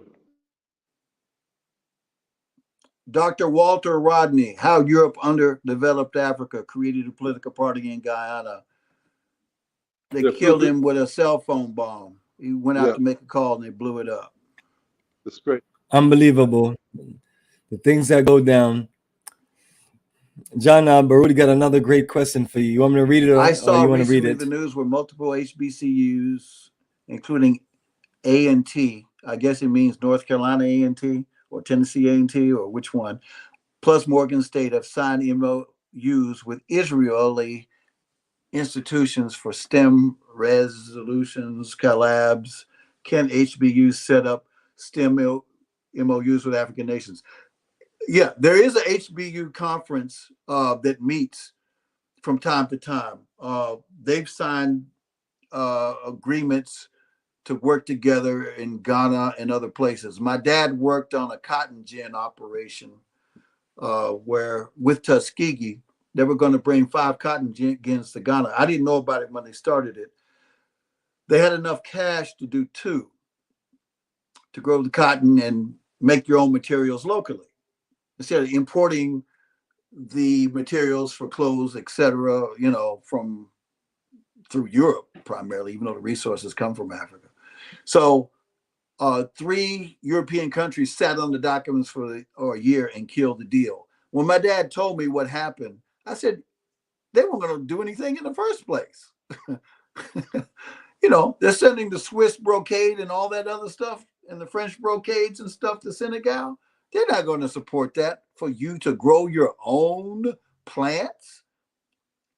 Take the plants, the cotton or whatever, modify it into a material, and then you actually have the machines to make clothes in Africa and then export it back to Europe? Oh, hell no. They don't want those deals to go through. That's why I say we need, Liberia to sell us some passports if they're on the same page and start our own bank without the Europeans involved, preferably a resource-based bank. Correct, brother. Correct. Okay, but there is an HBCU organization. There's Africans in every HBCU. I mean, when I was at Texas Southern, you look at the dean's list, the academic dean's list, and most of the names, if there were 200 names on the list, 140 of them were Nigerians. I happen to be on the list too, but they would come to me in the hall and say, "Hey, John Cashin, man, you with us? Hey, good to see your name up there." They come over, even the Jamaicans and West Indians, they come, they're not playing. They come for the top. Through the racism and everything. Whatever. I'm going to get my degree or I'm going to do this business, by any means necessary. You want to be racist against me, that's your business with me. Hey, I got my eyes on the prize. That's what we got to do. Correct, I say we're best at whatever we do as long as we put time into it. Stay healthy. Keep your eyes on the prize. But yeah, there is an HBU thing that recruits. A matter of fact, when I was in Lagos, Alabama A&M, a new president, this is like 20 years ago or so, a whole bunch of, almost 1,000 Nigerians came to Alabama A&M in the early mid-70s. when they started getting that oil money from, early 70s after the Biafran War was over. And they were paying their tuition in gold, international fees, like 10 times more than locals. They were driving Saabs and Trans Ams and Corvettes, Cadillacs. Then they realized how stupid they were. Then they started getting smart. Some of them decided to keep Volkswagen Beetles, and they would fly to London for the weekend and trade gold and stuff and come back. The smart ones, they get an apartment and there'd be 7, 8 Nigerians living in it. They'd all be working at Crystal Burgers or frying chicken at Kentucky Fried, or mopping floors or dishwashing. Boy, they hustle. And why should just one person pay for an apartment when you're only going to be there long enough to sleep, eat, take a shower, and go back to class and go back to work? Watch the money. I started meeting Nigerians in Upper Bound, 1974. That led to me going over there, There's a guy named Paul Ene. Him and his brother, they came to A&M. Paul was head of the Nigerian Students Association at Alabama A&M, studying political science, right? They went up to the hill where the old cafeteria used to be, where the post office was. And there was one old office that was beat up, windows cracked, ugly curtains, dusty. But they went to the school and said, hey, we want to open up a Nigerian students office. They said, okay, this is all we got. So they went in there. Can we buy it? I said, no, but it's for rent. There was nowhere else, but it was in perfect place. You know what they did? Oh, am I online? Okay. They went in there and put in, they had guys studying civil engineering, all this, and plumbing. They went in there and redid it themselves. They made it look like a 5-star hotel. Put green carpets in, white curtains, air conditioning, furniture, and did it themselves better than anything on the whole damn campus. Okay, Paul was my friend. They were not getting their money coming from the Nigerian government or even from their families. Some of these guys had a lot of money, and some women too. They went to the banks, went downtown, met with the mayor and said, look, if y'all don't give us our money, we're going to transfer somewhere else, which is what they wanted. They said, well, UAH, how much money do they have from their students? Look, we got more money than they do.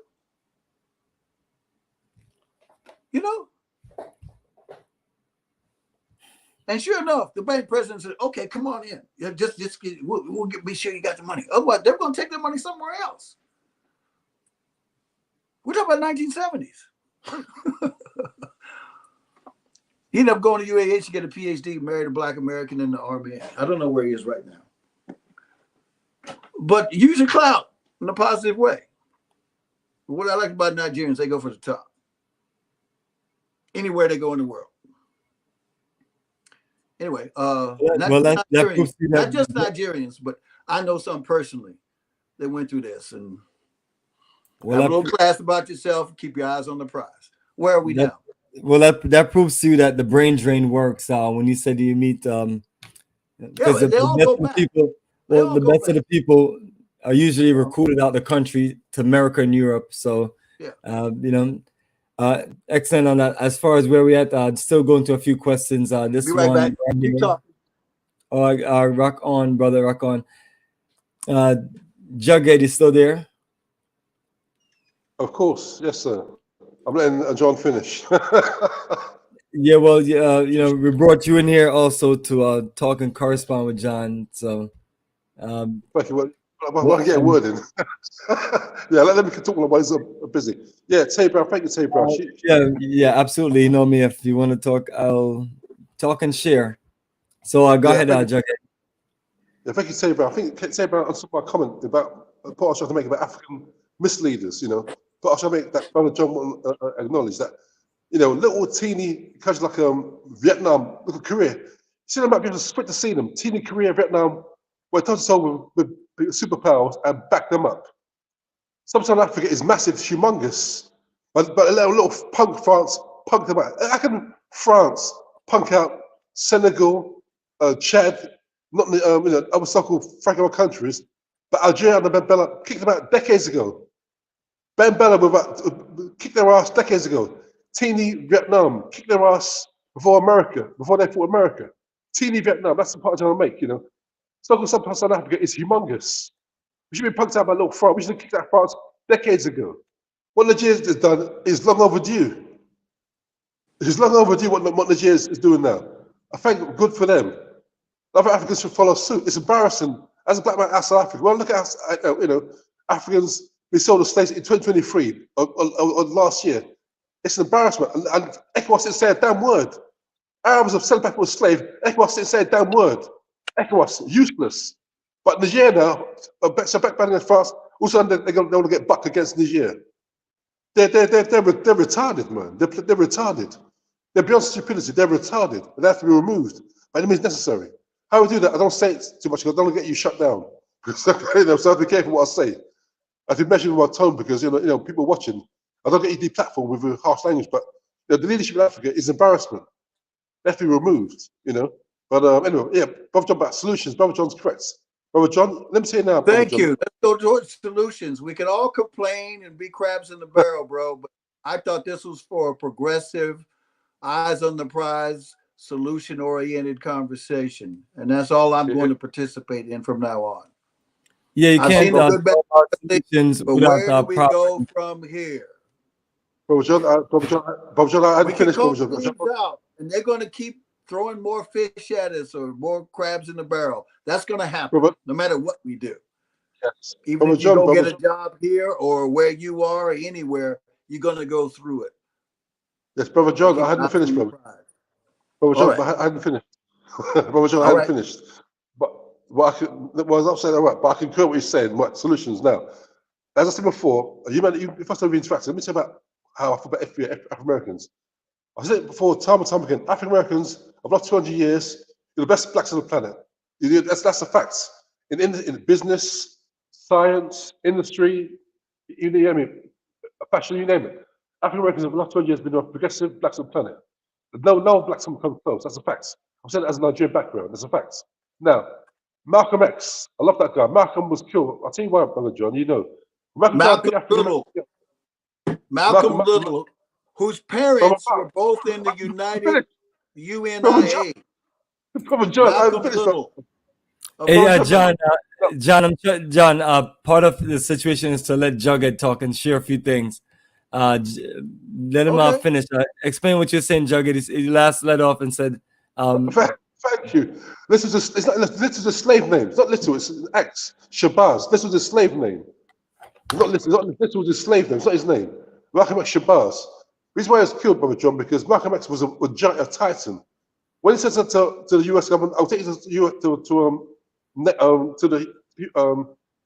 the UN charged with genocide," was Africa in days with Nasser of Egypt, Azikwe of Nigeria, the Kurma of Ghana, King Faisal of Saudi Arabia.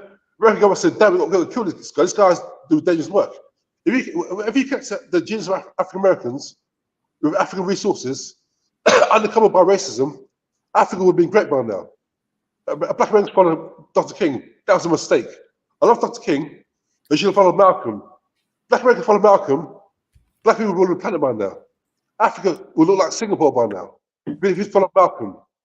Malcolm was a genius and a titan. If you can put the creativity of Black America, the resources of Africa, forget it, it's all over. America, that's why they had to kill Malcolm. What Malcolm was doing was dangerous. He's trying to get the ability of African Americans with the resources of Africa. It's a done deal. I made my point. I finished. Damn.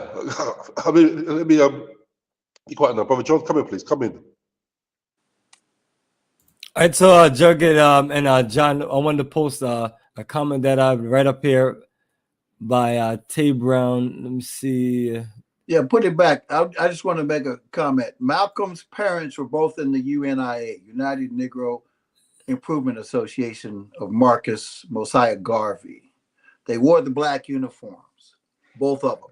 Marcus spent time with the littles, and Malcolm was in the house with Marcus Mosiah Garvey when he was a kid. They leave that out of the discussion. They were close. All you hear about is Malcolm, Malcolm, Malcolm. He met somebody in prison. It's deeper than that. Just like Tupac's parents. They were Black Panthers. They leave that out of the equation. Okay? Anyway, let's move on. Since moving on, and he founded the United,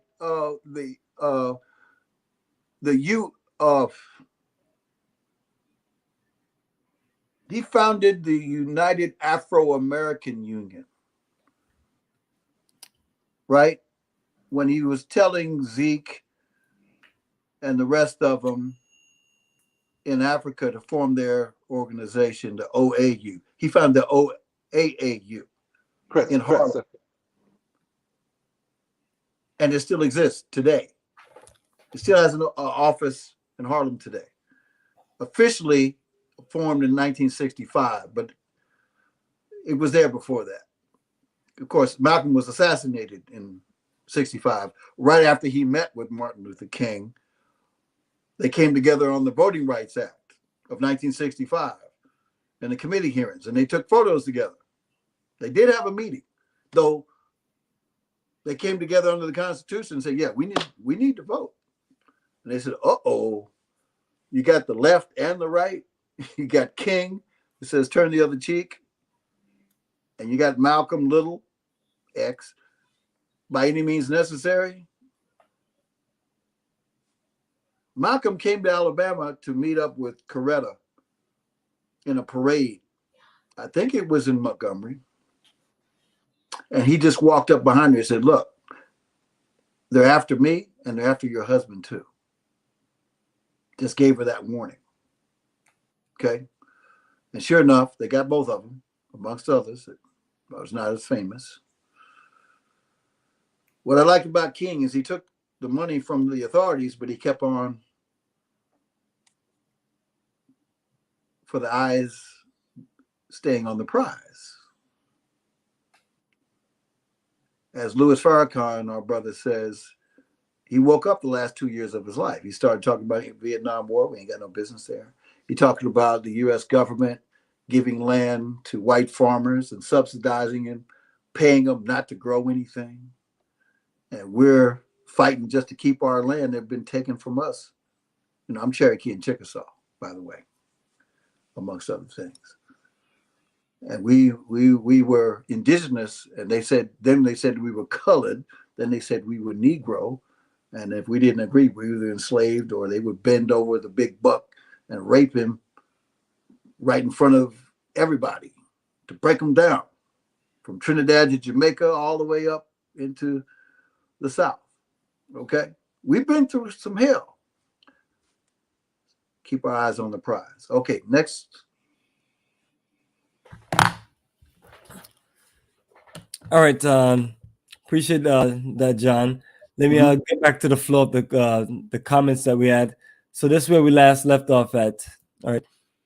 All right. Tay Brown said Jughead is saying it cowardly for African leaders to be quick to fight other Africans. I heard him. We all heard him. Fight other oppressors on the continent. Muammar Gaddafi, I mentioned him earlier when he and Lewis decided to do that $5 billion check. I don't know why they went and put it in the media. I said, look, just go. My suggestion would have been go to the Caribbean, Belize somewhere, create your bank, move that $5 billion over there if you need to, without going through the Federal Reserve, and then come in and set up black banks or buy into the banks there and put the wealth there and now fund ourselves and mind our own damn business. You don't have to go on the networks and say, I'm doing no. Just do it by stealth, preferably. Okay, move on. Next. 140 Nigerians on the dean's list. I'm not even going to get into that. I just made a point. A lot of them went back. Adelabu Adelekin, who I was in school with. Actually, I was in Upper Bound. He was in Alabama A&M. He's a pastor now in Lagos. We're still in touch since 1975, I think, when I sat down and ate fufu and he introduced Fela Kuti to me. African lady, yo. Mm-hmm. But Tay Brown's correct. So Tay, I think it's she's correct though. I mean, you know, A lot of Nigerians, look, if it wasn't for Nigerians that came John, you gotta finish. No, John, as soon as he start talking, you cut him off immediately. Oh, okay. You've done it like 10 times in a row. Thank you, Bomani. That's what, thank you, Bomani. Thank you, Bomani. Discipline. I just want to. I need to hear your response.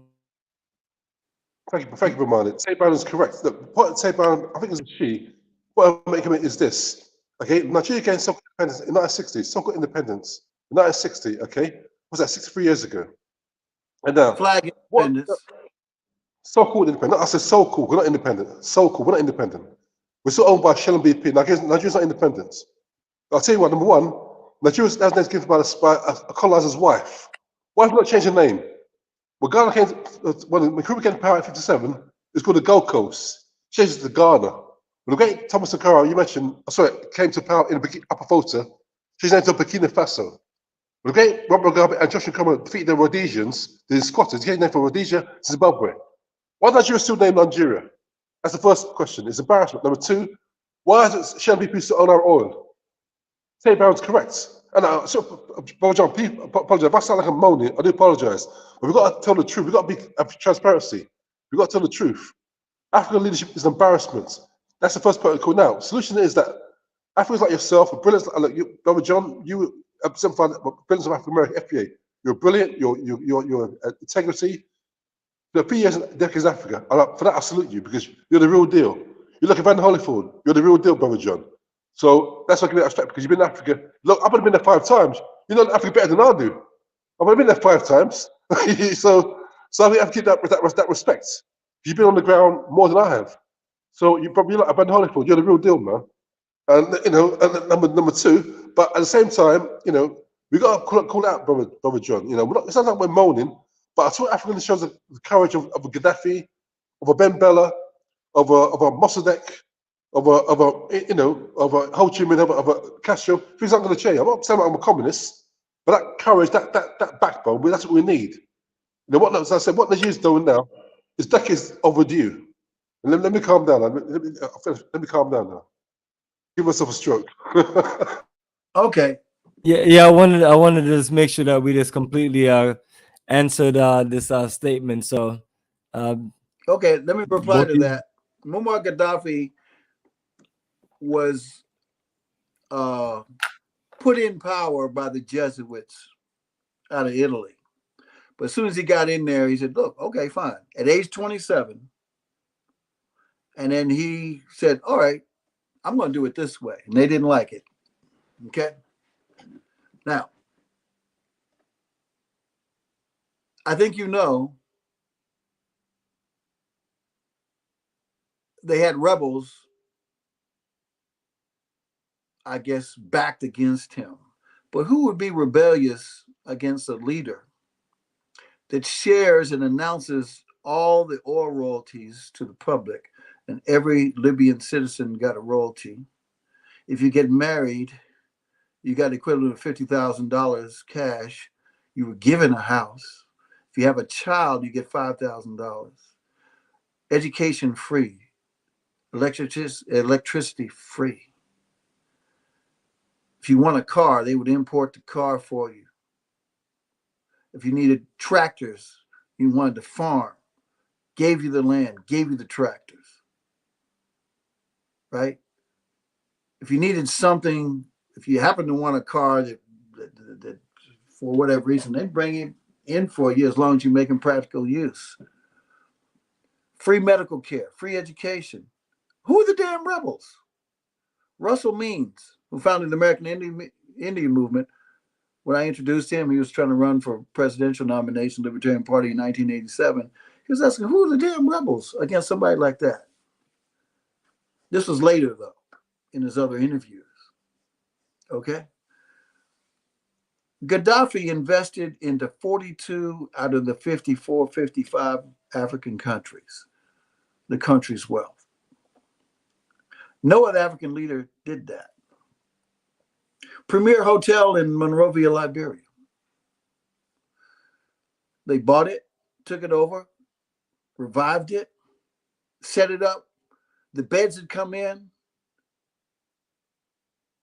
silverware, everything. They're going to reopen it. And then all of a sudden, a president and a secretary of state you know well, along with NATO and the Jesuits, got rid of him. He had set up an underground water river pipe system for free water. There was a glacier of water under the strata of the sand in the Libyan desert. It's still there today, but Benghazi and co, they've destroyed about 30% of it. It's still operating today. It's considered the 8th or 9th wonder of the world. Who want to be rebellious against somebody who's doing all this positive work, not only for Africa? Okay. So that's my point. Okay, so I mentioned Olympio. Thomas Sankara. He went out there with his own hands to help do the rail and clean up the roads and dishes. Kick the French out, cut them off. Absolutely. These brothers in Niger and Guinea and Mali and Burkina Faso and Gabon, this is the new game. Okay? Still, some of them are Western trained. And as Johnny Carson, who I met in Lagos when he was in the commerce section of the United States Embassy, he's now appointed by Jim Crow Pedo Joe, your president over here, to be the African special envoy to Africa right now. I saw a live interview. Well, was it live? No, it was a playback interview. It's interesting, Johnny Carson's like 80 years old. He's been everywhere. And I had my doubts about him. But of course, he's the head black foreign services officer, or whatever title he has. But I got a new policy that was developed by a group of people. I know one or two people on it. And it's pretty smart. And it was handed to the current administration over here, but they put Johnny at the top of it, and I have my doubts about what Johnny would do. But the policy is so sound, he couldn't deny it. So now he's being asked about different things. But what I got from the interview was they're funding like a new rail into the Congo and Angola. Oh, that's good, right? But it's not for transportation. It's to go in and get the raw materials and bring it back out. Yeah, absolutely. And that's the order of the day. You build infrastructure so you can take what you need. We're building infrastructure. Oh, they're going to support mining. The so that is the nature of the game, people. So let's take a pause for a minute. They need the 3 materials for this phone. Every chip. And they need the materials for many other things. And not just the U.S. needs those chips.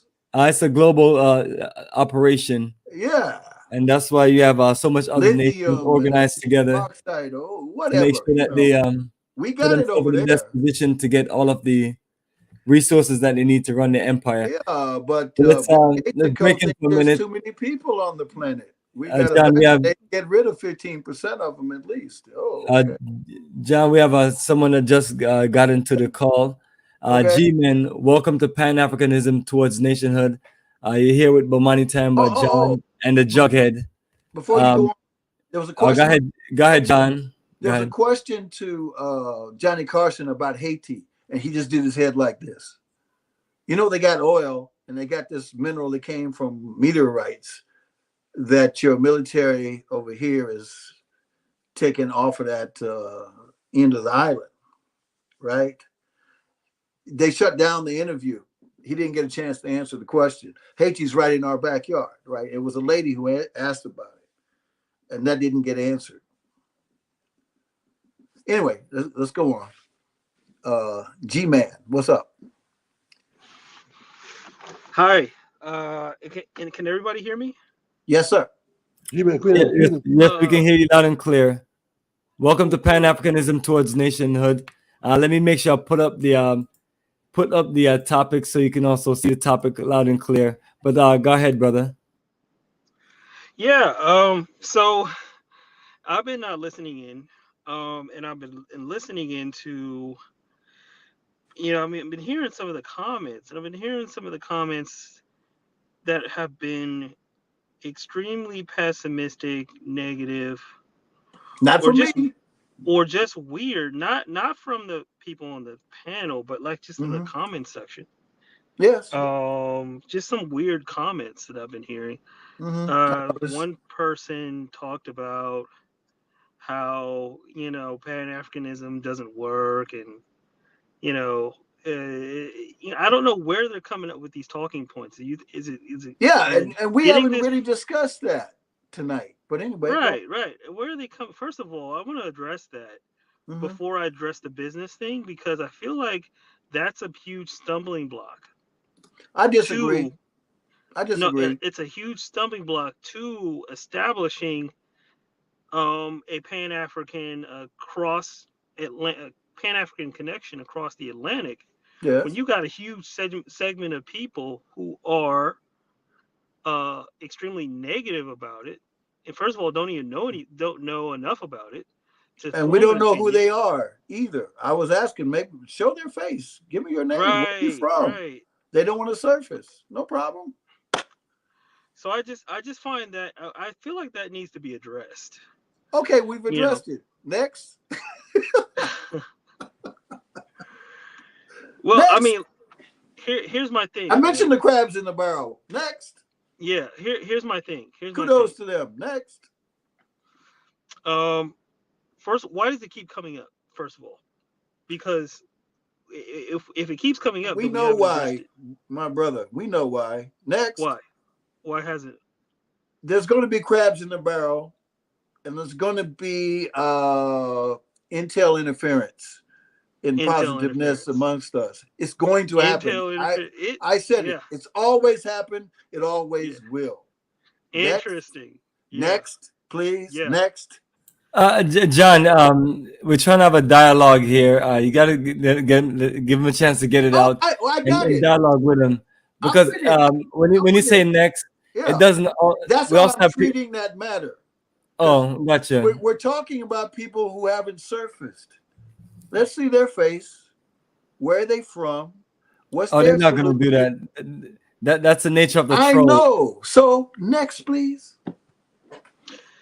Yeah, I mean, but here's the thing, right? Is that I get that some of these people are obviously trolls, maybe they're agents or whatever, but there's whole communities on the internet, particularly, obviously, we can talk about the FBAs and the ADOSs and all these other people. The alphabet soups. Who have this basic position. We know that, sir. And all, we're right. And so let's move on. It's like, okay, how do we address these concerns so that we can move forward to establishing business, business and other types of connections, so that we can create, a Pan-African, I guess, cross-Atlantic sort of Pan-African, what's the word? Not fellowship, but like. Look, let me answer that. Okay. Whether we having this show or not, our commerce between ourselves is already going on. And most people that are wise, they don't even want to make it public. Fair. Okay. I've met some people over there, some Black Americans. Let me name one that you know who's making $40 million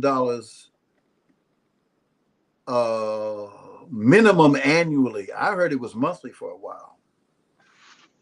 You've heard of Mr. Carter, haven't you? Mr. Carter. So you mean Jay-Z. Jay-Z? Yeah. Okay. Okay. I Yeah. videoed the first HD concerts, I should say. It was 2 nights. Jay-Z, Rihanna, and Usher. After Jay-Z performed, he went to meet the Uni of Ife. I know the family who introduced him to him, who's from the area. I'll just put it that way. Jay-Z brought in $40 million to do an oil deal. That's why he doesn't care about music no more. He was making $40 million a month for a calendar year off of that $40 million that he put out. Nobody knows about that. But I'm telling you, there's stuff going on, whether we talk about it or not. And it's best Right. be quiet and just do it. Okay. Yeah. I created, so, just to give an example of what I'm doing, I created a support group for Black software engineers. And it's a cross-national global group.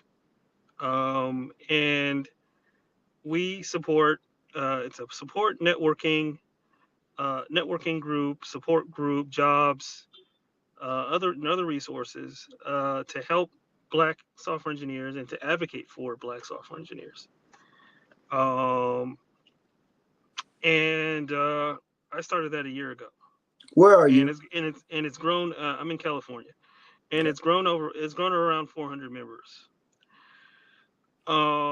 So that's what I'm doing. And here's the thing, right? If we're going to create, you can have like these people doing twos and fews, right? You can have people doing this and that, little small projects here and there. But if we're going to create something that is substantial, then there has to be some sort of paradigm shift, right? Because, one or two people going over there and doing something, it's not going to make any significant change. It's not. And so what we need is a lot more organization, first of all. And, it starts with things like this show. Obviously, this is we're sort of getting the ball rolling here. But we need to do more than just, I guess, there needs to be some sort of organization behind this. And in it, or maybe I'm ignorant, and maybe there's already an organization behind this that is actively advocating and promoting and going out and just really trying to grow this this movement, right? Or this because since Pan-Africanism, I would say since Marcus Garvey, there's been no significant Pan-Africanist movement. Correct. In recent memory that I can think of. Do you remember my comment, sir? Do you remember my comment? What Yes, I mean, Jughead, go ahead. yeah. G-Man, give Jughead a chance to respond as far as the Pan-African organization. Thank you, Organizations. Right. Thank you, Brother G-Man, and welcome to the chat. G-Man, you're correct. See, when people say, oh, Pan-African doesn't work, I bristle. I'll tell you why. Since this Garvey was infiltrated, the UNIA was infiltrated by some coon traitors back in the 1920s, about a century ago. Black people have not followed Pan-African. We follow integrationism, as Brother John said, and individualism. That's been a problem. It follows Nigonomics, individualism, and integration. That's where we're the mess we're in. If we follow Pan-Africanism continuously, Africa would have been on Mars by now. No, we'd have colonies on Proxima Alpha Centauri by now. Look it up. Right.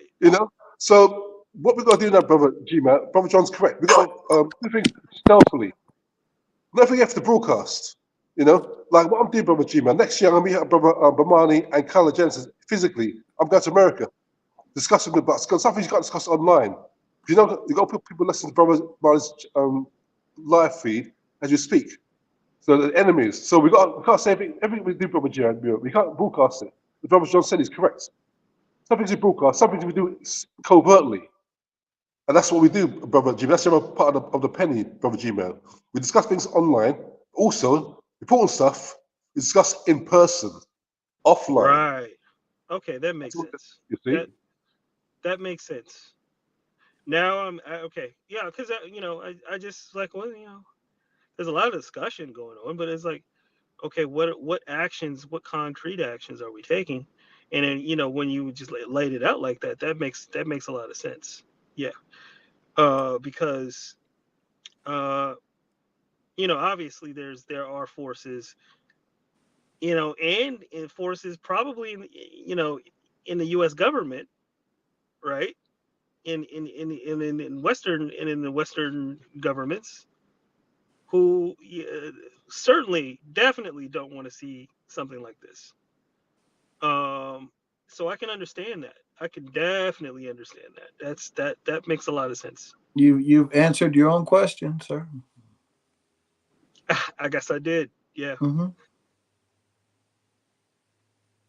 Now, Zuckerberg flies into Nigeria because he's got some of the best brains working for him in Lagos now. Do you know that?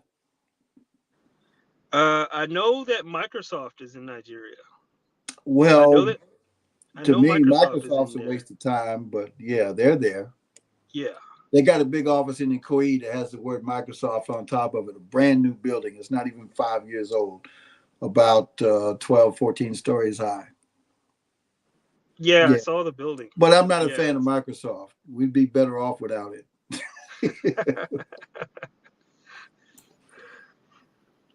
Yeah. Especially anything Bill Gates is doing, try to stay away from it. Yeah, he's an interesting character, that's for sure. Interesting would be a very nice statement. Very nice word. You're so nice. Kill Gates, not Bill Gates. Kill Gates. Well, now we're getting somewhere closer. Yes. Yeah. I was also I also saw, and also like they were talking about earlier. You were talking about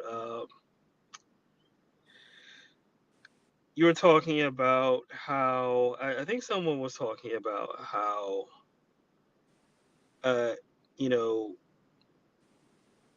was that you, Jughead?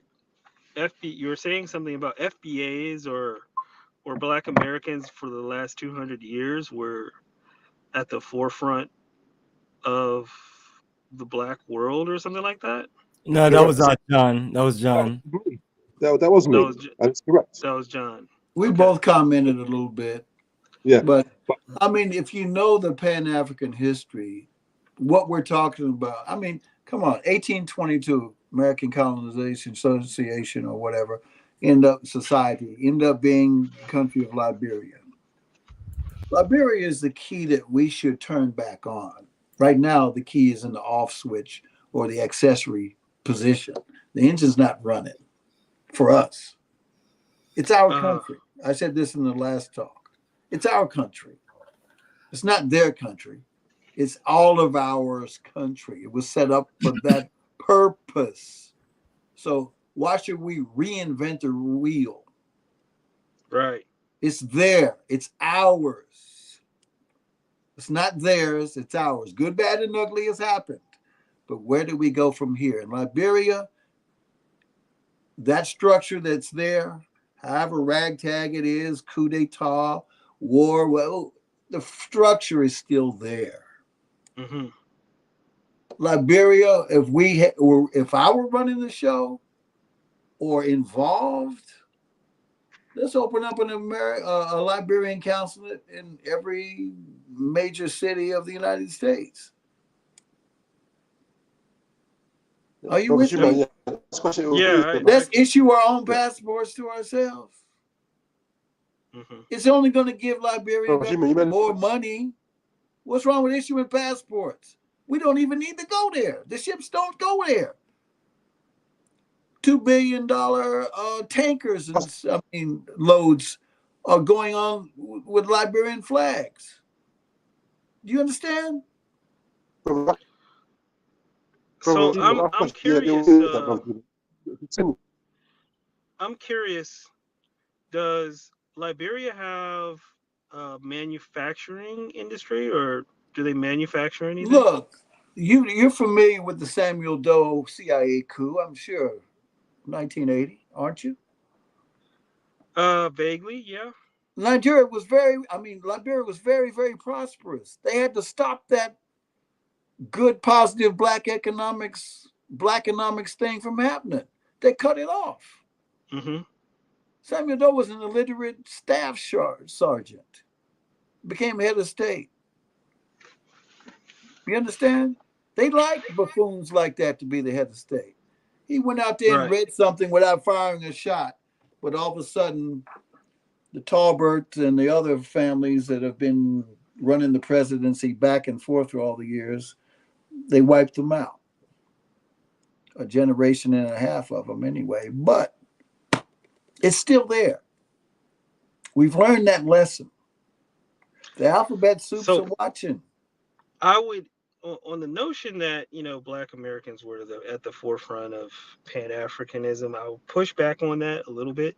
Black Americans? Are you talking about from the continent of the Americas, including Caribbean? Yes, not Black. U.S. Americans not alone. Strictly Marcus Black. Is not from the United States. Yeah, and remember, they're the ones that put the colonies of the flag independence of all the Caribbean, but it's still us. Okay, you need to look up the first treaties that we signed with what's now Nigeria, 1859, 1860, the Pilgrimage to Africa by Martin Delany and his comrade, and it was submitted to Library of Congress and the U.S. Congress and sanctioned. Read the treaty. It's only about 2 or 3 pages long in the back of the book. Okay? So the blueprint is there for us to do this stuff. We already have agreements that go back to the 1800s with each other, regardless of governments. Put on record. When I'm talking about, when I'm referring to Black Americans, I'm talking about, the territory of America, right? Like territory of America. Are you talking about the 3 continents? North, Central, and South. The territory of the United States of America. The 50 states in Washington, D.C., plus Virgin Islands, Puerto Rico, Guam, American Samoa. Is that what you're talking about?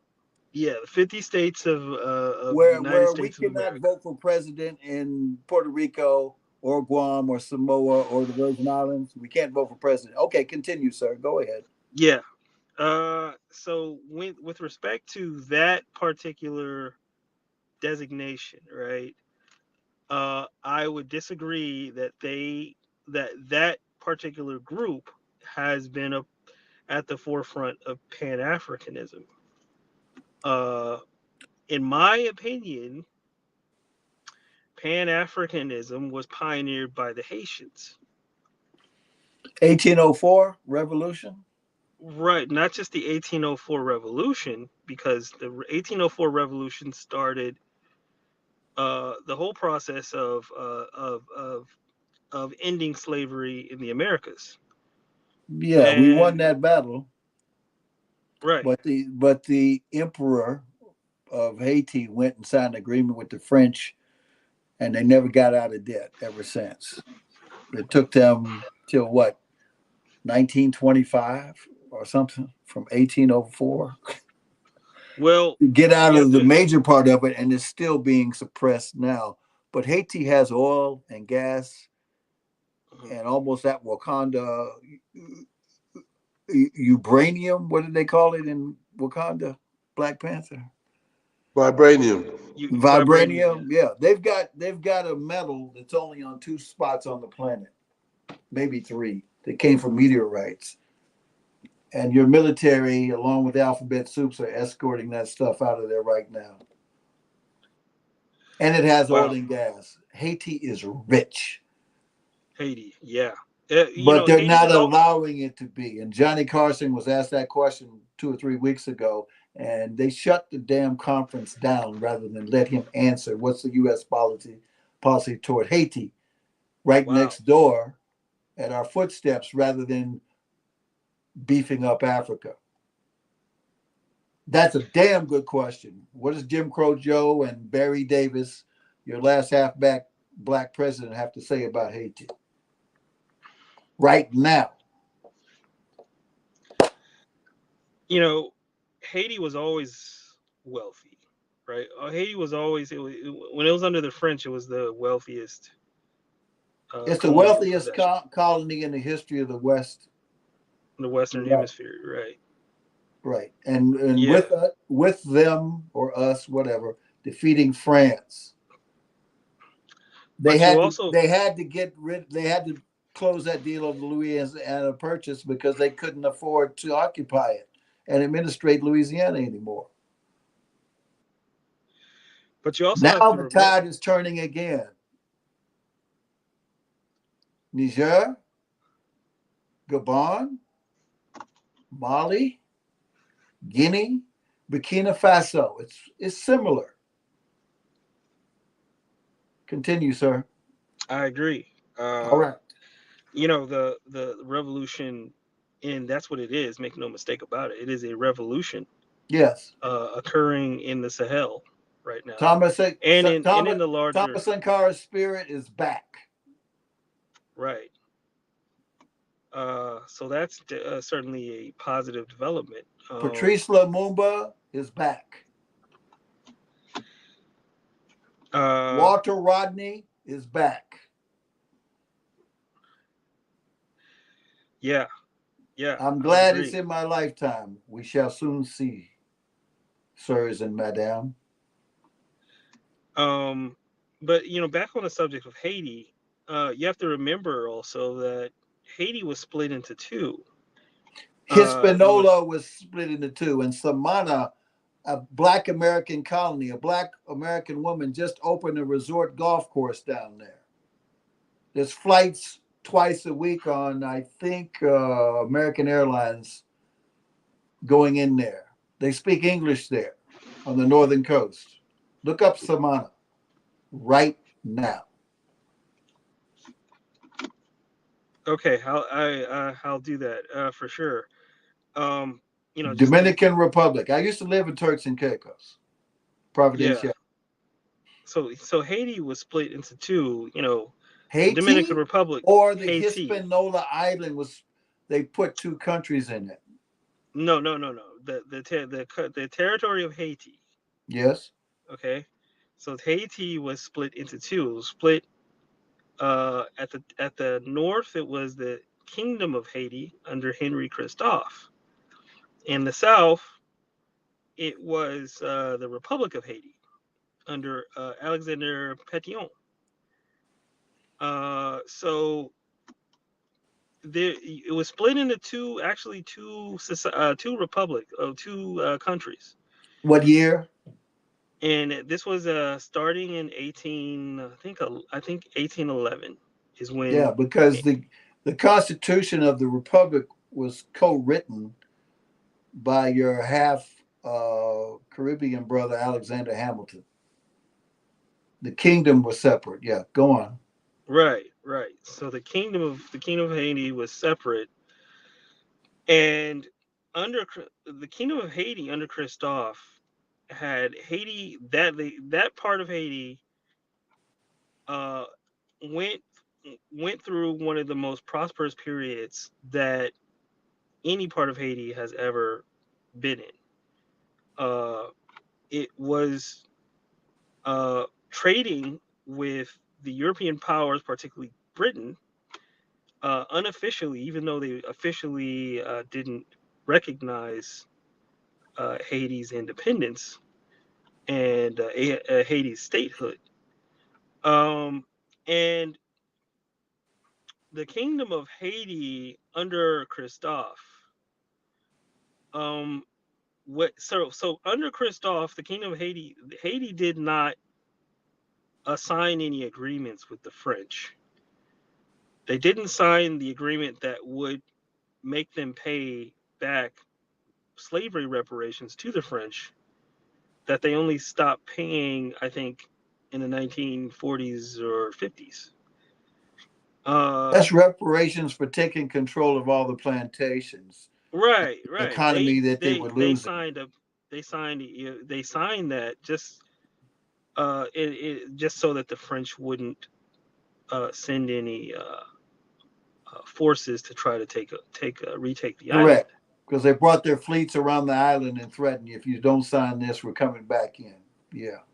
Right. So, in other words, go oppress your own people, and we'll work with you. Yeah, go on. But under Christophe, actually, the French were, incredibly scared of crossing this guy. Christophe, and also what's interesting is that under Christophe, he actually brought 20,000 fighting men from the Kingdom of Dahomey to Haiti to serve as his personal guards and his police force. Yeah, the Maroons, nicknamed. Yeah, go on. Right. So this was, in my opinion, the first. Oh, and in the Haitian Constitution, only Black people can own property. If you were a foreigner, or if you were white, you're European, you couldn't own property. You know that the Haitian. Brother John, let him finish. Let him finish, Brother John. Let him finish, man. Please, let him finish. Go on. Right. So first of all, this was the first Black republic, the first Black kingdom, and the first Black republic in the Western Hemisphere. It was the first Black affirming constitution, where that privileges Blacks over other races. First recognized. We had the Kingdom of Hawaii before, but they didn't recognize it until after 1804. Yes, continue. Well, I think the Kingdom. I think that's the Pacific Islanders. But yeah, it's still us. We Black over there too, buddy. It's still us. The kingdom came from the Nile Valley. They look Black, but they're not Black. There's something else. Oh, here we go. They're not white Europeans, bro. They're not white Europeans. That's for sure. Thank you. That's what I'm talking about. Why'd they go take the Philippines when the Gritos have been there for 35,000 years in the hills of the Philippines right now? Yeah, go on. I'm listening. Yeah. So, under Christophe and, under the Haitian Constitution, that was the first statement, in my opinion, of Pan-African solidarity. Yeah. The first constitution, not the second one. Right. Yeah, go on. Right. Mm-hmm. So in my opinion, the Haitians were at the forefront of the Pan-African movement and kickstarted it with the Haitian Revolution. No, that was a culmination. It had been going on. But that was the culmination of the first Western recognized Black controlled republic. Yes. Right. And so, I feel like we're kind of, getting ahead of ourselves a little bit, just a little bit. I mean, we got to give props to the Haitians and what they achieved and what they got done for the entire Black world. Yeah, And Farrakhan went down there not too long ago and said we need to just trade amongst ourselves. We'll be all right. You know that, right? He's spoken about it. I heard he went somewhere. I don't know where he went. He went to Haiti. Okay, so he went to Haiti. And he came back and he spoke about it in Atlanta. Luckily, Atlanta, because they were supposed to have the meeting in Houston, but the hurricane came. So he spoke about it in Atlanta when he got there. Okay, so that's a very interesting point. Have you heard of a have you ever read a book called the Heart, it's not the Heart of Darkness, the Prince of Whatever Darkness. the title and author is, please find it and post it here. Continue. Okay, so the Prince of Darkness, have you heard of that book? No. So the Prince of Darkness was about a black millionaire, the first black millionaire in the United States. And his name was, and where was he? So the Prince of Darkness, he was the first black millionaire on Wall Street. His name was Jeremiah Hamilton. Okay.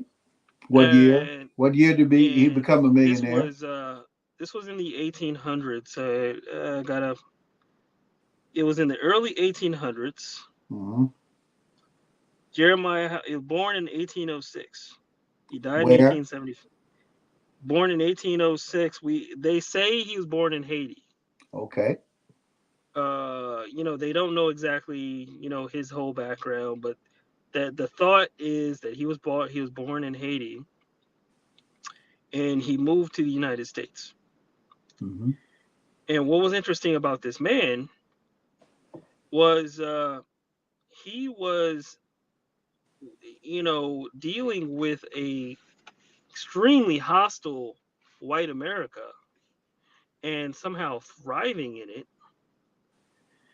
And if you look into a little bit of his story, the reason why he was able to amass so much wealth was because he was insuring ships that were trading with Haiti and then sinking the ships and then claiming the insurance money. So, the reason why, the whole reason why we even got the first, we even came to the first black millionaire, the first, the richest black person in the 1800s was because of Haiti. And that was because of trade with Haiti. Right? And so he made money out of chaos by saboteuring the economy of the ships. Right, by saboteuring trade with Haiti. That's how he made. That's how the first black millionaire made his fortune. Through a white Wall Street controlled bonding, insurance, and banking system. Yes. Right. And so war and savagery have always been profitable for the elite class who traded primarily on both sides of every war in history. But yeah, continue. Yeah. And so, when you talk about, what we can just trade among ourselves, that is, definitely something that can happen, but we also have to be careful of,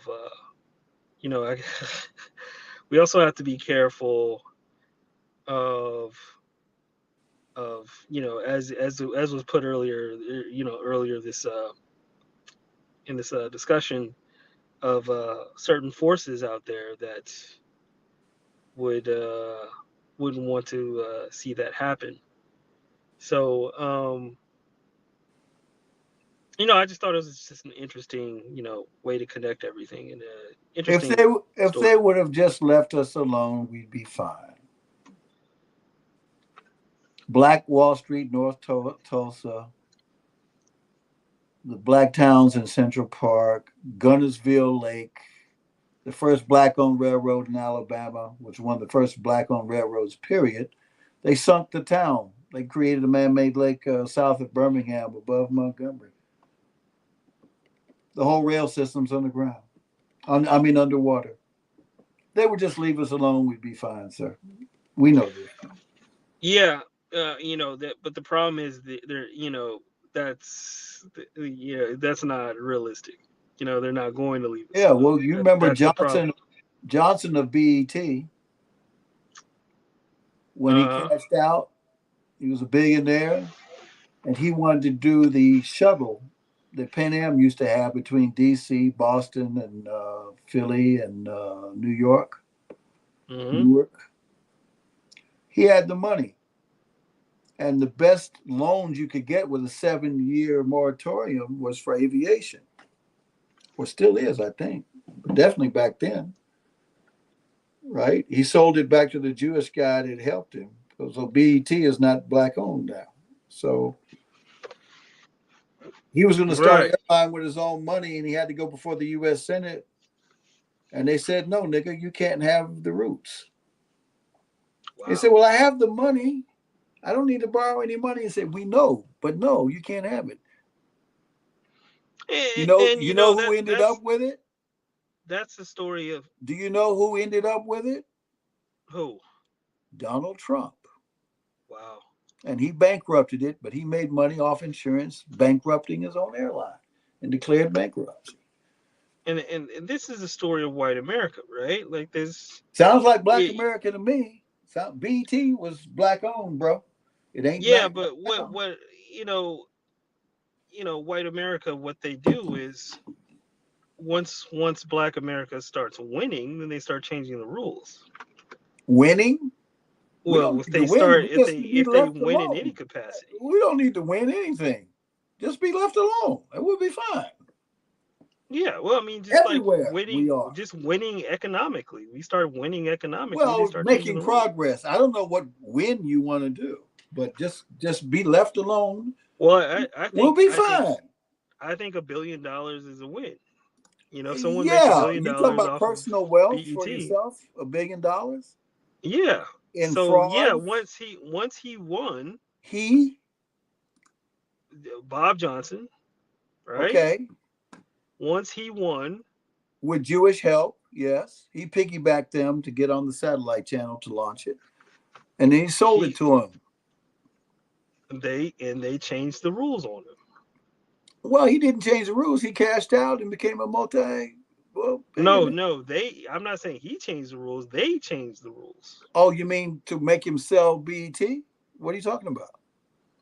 Well, you said that he wanted to do something between DC and he Boston. He wanted to buy the roots and start a black-owned airline, and they said no, nigga. And they said we don't care if you're a billionaire. Hell no, we're not going to let you get into that commerce.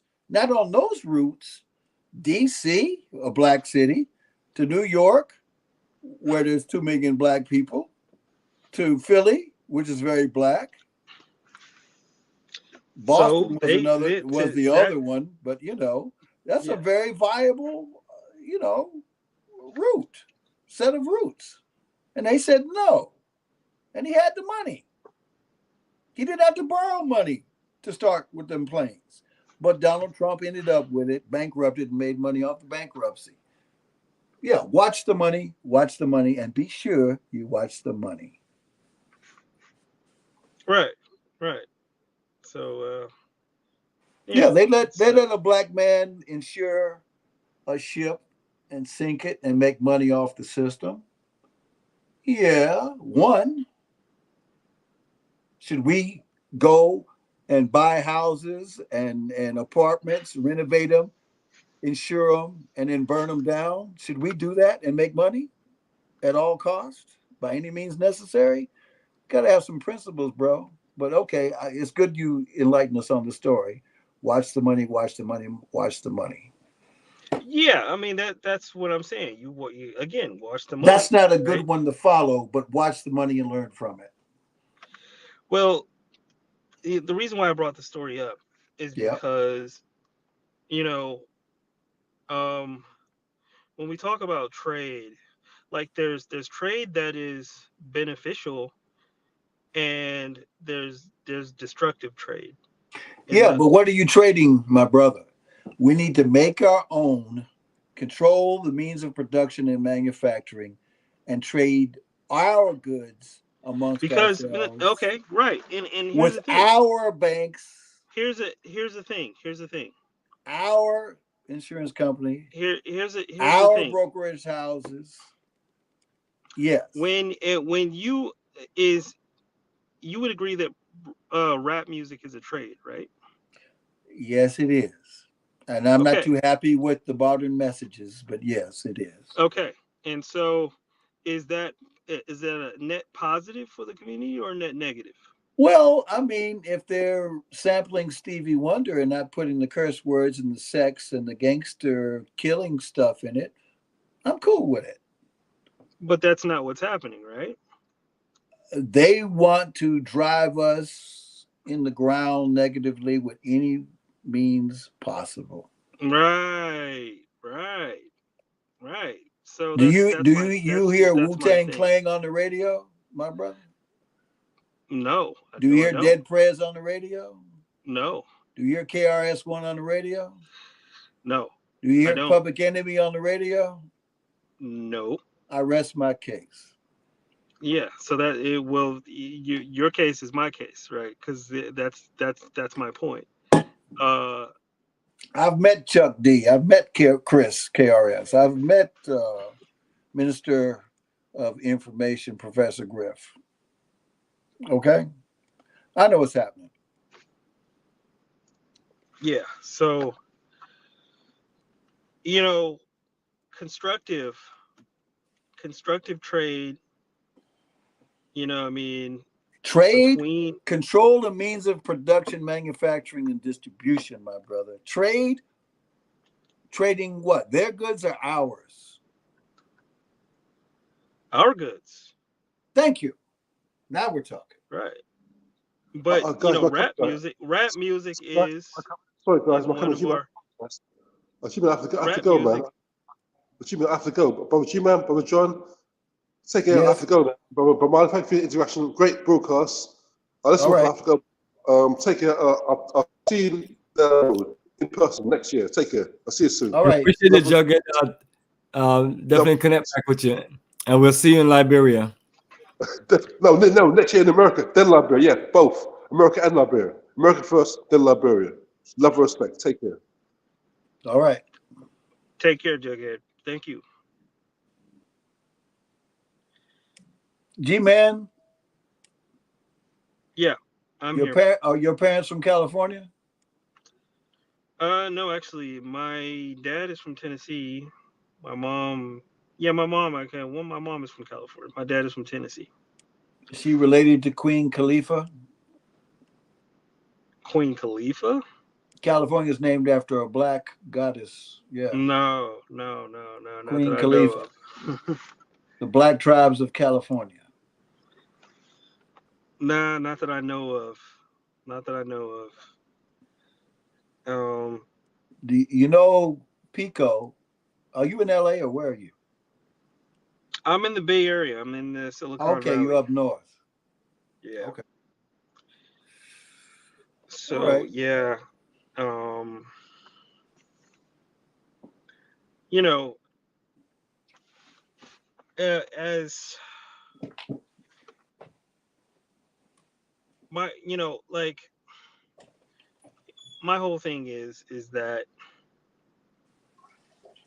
in order to see this vision, right, the vision of Pan-Africanism, the vision of what this show is about, or what this discussion is about. And I think we need to get a lot more organized than what we are now, because organization level is the organization of Black people is not where it used to be. We used to be a lot more organized about everything, and that has gone down. And you know, we had, you know, an extreme grassroots level of organization through churches and various different organizations that we had. And that has gone mostly away. And so we need to get back that level of organization, and we need to have more discussions like this. And we need to address the naysayers. You know, so there's really three things that we need to do.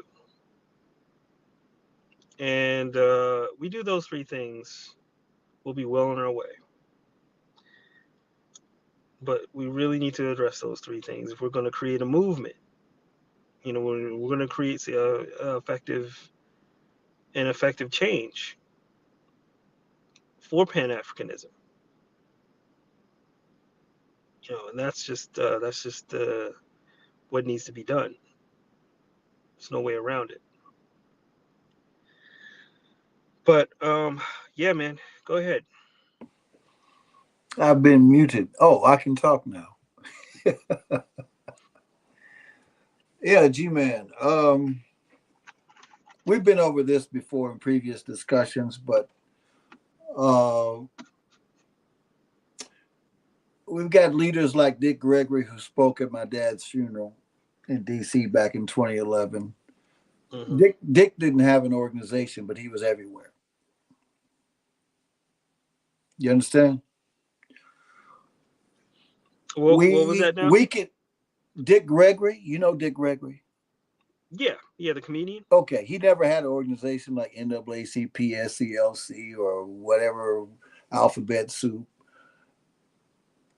Dick was down for the cause and causes. No, an organization. I understand what you're saying, I don't mean G-Man. a formal. Hear me out. By organization, I don't mean a formal organization. I understand. I mean the structures put in place. I understand. Right. What I said originally was, if 5 million out of the 50 million Black American citizens bought a $1,000 Liberian passport, how much money is that? And we could start our Pan-African Bank right there. Do you agree? I agree. Yeah, absolutely. So why isn't George Way with his Jamaican wife and U.S.-born son on the ship with us? That's a problem. Yeah. It's very easy to straighten the ship out and get it on course. But there's key positions financially and politically that have to turn the tide. And Liberia is 200 years set up with us, by us, and for us. And we're not using that tool properly. Mm-hmm. So Haiti is another good In your opinion, what is the best way we could go about using that tool? I just said it. That's the best way. Well, I mean, Liberia is the perfect thing. Yeah, I'm not. I have no Haiti, disagreement about Liberia. I have no disagreement about good one. I said look up Samana. I'm not in disagreement if it about became Liberia. A republic. What? I missed what you said. So, okay. So it could be any country. It could be any country that's on down for the cause. Let's talk about Liberia. Yeah, it's already set up for us. Perfect. But the people running the show are not on the same page with us right now.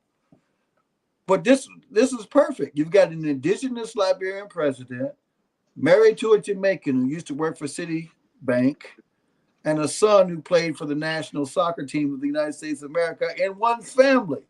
Isn't that the perfect bridge right there? And George Way is a French citizen, according to Kala and others. Yeah, I would say. But is that family on the same page with us? They need to be. Now, when I was over in Nigeria, I was hearing, George Wade was talking about Pan-African, this and that. He would show up in Ghana to these Pan-African congresses, like, yeah. But I'm not hearing it. I'm not seeing it. As I said, there should be a Liberian consulate in Atlanta, where Nigeria has one too. There should be one in Houston. So here's my question. If a group of African Americans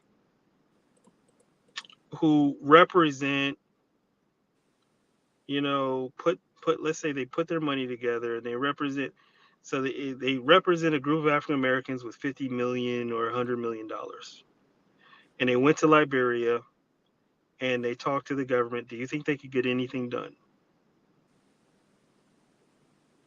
We don't even have to go to Liberia.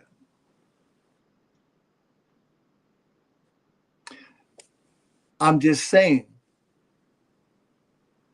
if 5 million Black Americans decide to do something together through a country, it doesn't have to be Liberia, but Liberia is the best. If they said, you don't have to come to Liberia and reside here for 2 years to get the passport, cut the crap. For $100, yes, come and reside. We'll give you visa relief. We'll issue you the passport if you fly in here and get it. If you don't come to Liberia, $1,000. 1,000 times 5 million Black Americans is how much money? I asked the question. That's $5 billion, isn't it? I think so, yeah. Okay. Yeah. With $5 billion, can you open a bank? Because no U.S. Black-owned bank is worth $1.5 billion yet. Yeah, you can. Okay. Absolutely. Okay. Yeah. It's pretty simple. But we should issue the same 1847 silver Liberian dollar that was just like the U.S. dollar that your favorite Roosevelt president decided we're not going to allow you to have a silver dollar no more from 1935. And from 1932, no more gold coin. They only found about 10 coins dated 1933. So as soon as he comes in, he takes real money out of your pocket. We still had silver dimes, silver quarters, and silver half dollars until 1964, after JFK was assassinated for trying to bring the silver dollar back with Executive Order number 111110, issued June 4th, 1963, affirmed by Congress Friday, June 7th, in the same week with a stroke of a pen. But they made sure January 1st, 1964, that silver dollar didn't come out by making sure he died of 3 doses of lead poisoning November 22nd, 1963. I'm being nice to say lead poisoning, but you know what I'm saying, right? Right. Okay. Yeah. Watch the money, and be sure you watch the damn money.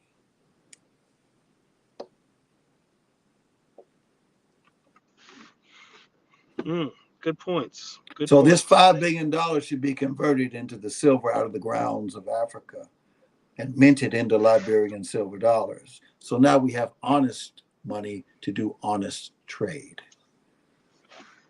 When I moved to Nigeria, I went to Nigeria the first time in December of 1988, the official rate of $1 to a Nigerian naira was 5.2 naira. In the 70s, 1 naira was $2 US. Today, in the parallel market, $1 US is 1,000 naira. They keep moving the goalpost. But 1 to 5 to 1 to 1,000 now? Who's fooling who? Watch the money. Be sure you watch the money and watch the goddamn money. No matter what we do in organizing, watch the money. No matter what you do in trade, watch the money. That's how they've got us.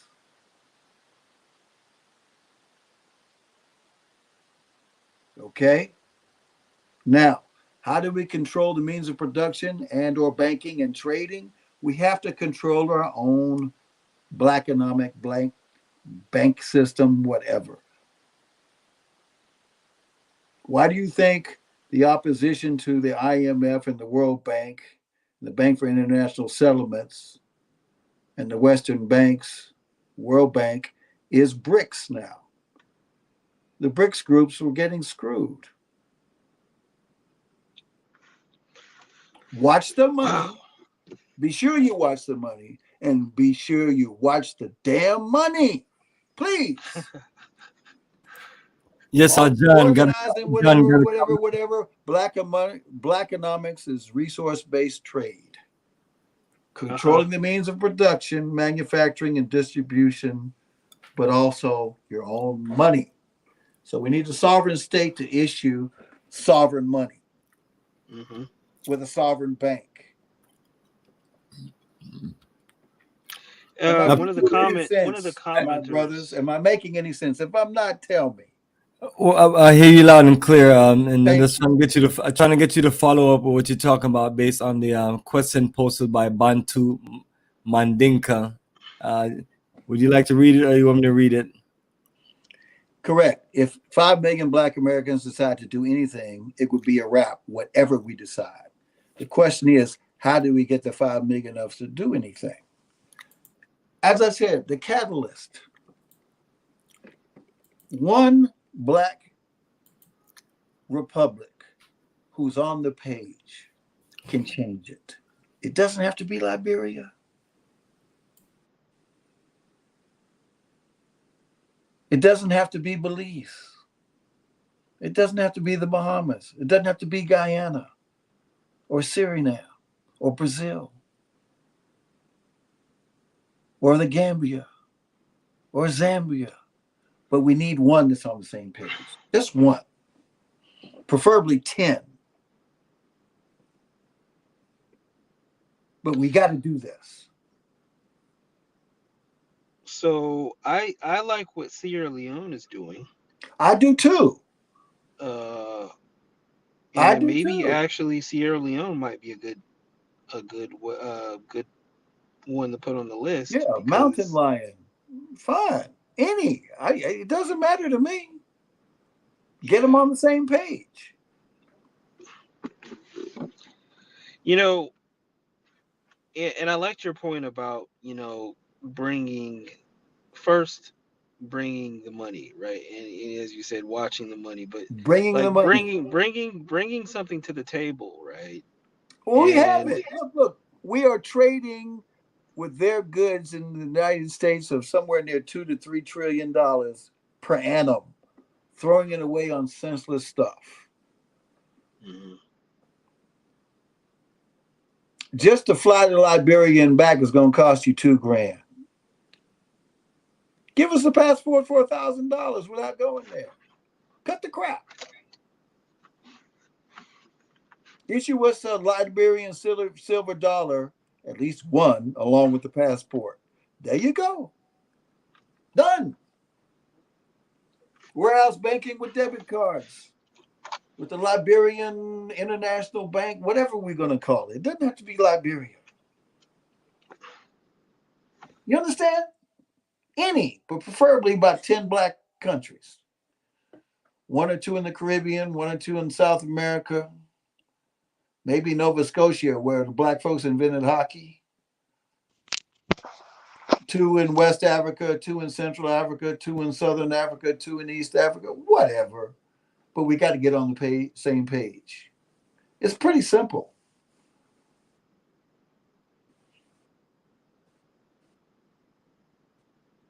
All you got to do is make clothes and underwear for a start. As John Henry Clark said, if you're not even making your own underwear, you're in trouble. Didn't he say that? The man from Alabama, raised by prostitutes, been writing books since the 1930s. John If Henry you're not Clark. even making your own underwear, a hit, You're in you trouble. know, You're in you're in trouble. trouble. That's But funny. if you're making your own underwear that you wear every day and your socks alone and your shoes and a plain white t-shirt that you can sleep in or wear under your whatever Calvin Klein or Versace or G&P, DG, whatever. If you're just making your own underwear, socks, and shoes and t-shirts. I loved your point about trading amongst ourselves. You know, But in China, grow your cotton, in China, get there it, are make the material, make the dyes, have your own tailors or machines or screen cutting or whatever. Do it yourself and trade it. In China, there are, billionaires in China that there are some companies in China that do not have any presence whatsoever outside of China that do billions of dollars. India also. There's 35, right. 40 guys richer than Bill Gates in India, but it's not in dollars or pounds or euros. Right. It's in their local currency. They don't care to come out of there and show off. The biggest company there is Tata. They give away 65% of their profits every year.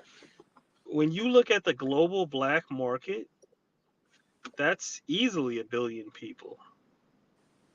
So, we're able to, get establish some trade links. We can trade with any and everybody. They'll take your money. But I'm talking blackonomics here. It's very simple. Right. One country, preferably 10, but one is the catalyst. I think our sister from Barbados, the prime minister, was on the page with us. If we have her and George Weah or whoever the next president is, if Peter Obi becomes the president or leader of Nigeria, and 4 or 5 others, we can turn this thing around so quick they'll be shaking at their knees. But we're not trying to bother anybody. We're just trying to mind our own business. We're not trying to start a revolution. It's just blackonomics. It can be done quietly. Mm-hmm. But we need... and it probably should be done quietly. That's what I'm saying. We're not trying to take over the world. We just want to mind our damn business and be left alone. That's all. But they make so much money off of us because we're foolish with our money. Mm-hmm. Or what they call money now. And it's so scary to them. That's why they want to go digital, so we can't even possess it.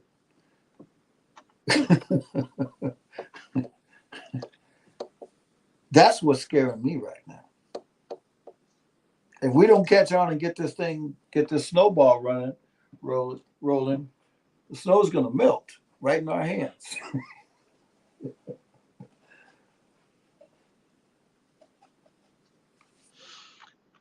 Yeah. It's pretty simple. Definitely agree. You understand? I'm trying to keep it simple. Mm-hmm.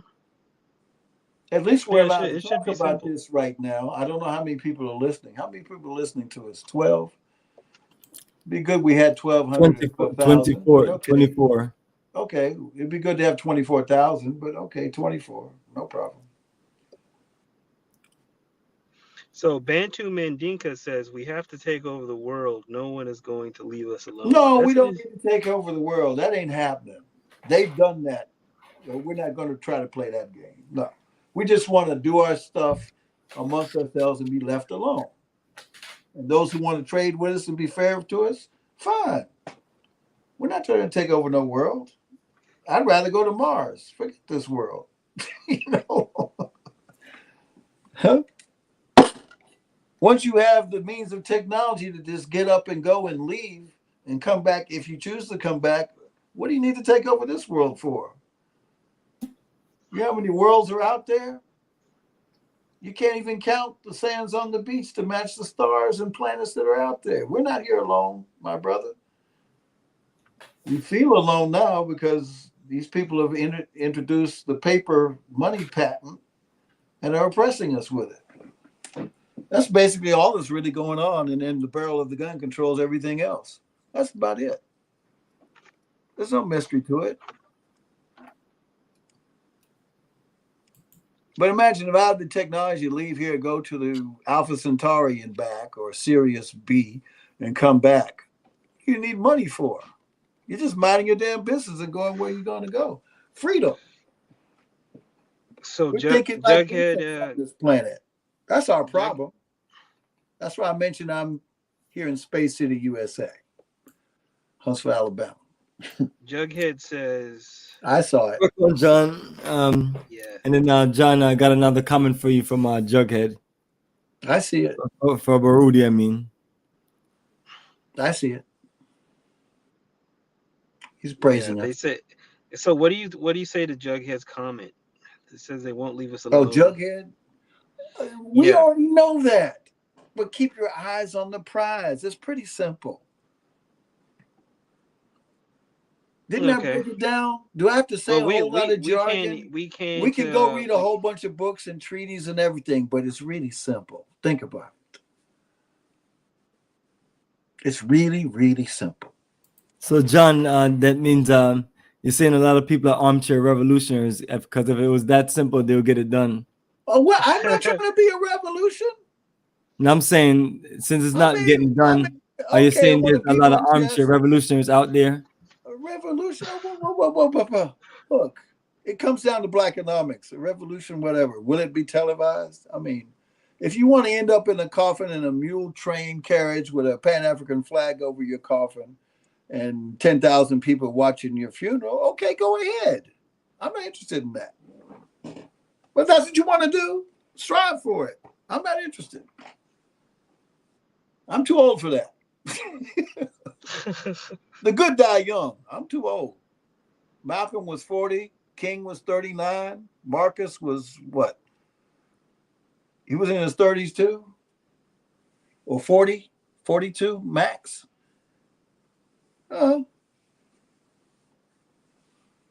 I don't need to be the head of the parade in a horse-drawn carriage. I don't need that. I just want to mind my business and be left alone. All of us do.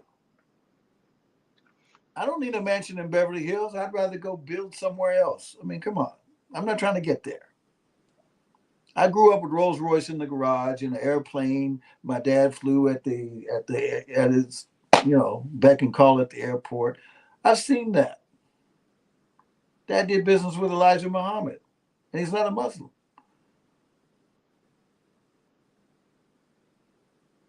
I mean, Bomani, it comes down to blackonomics. Simple. Go ahead, G-Man. Have our land back and be left alone. Grow our own food. Grow our own cotton or whatever we're going to wear on our bodies. Build our own houses. There you go. And that is the geodesic dome made out of materials that last 500 years because I don't need nothing fancy.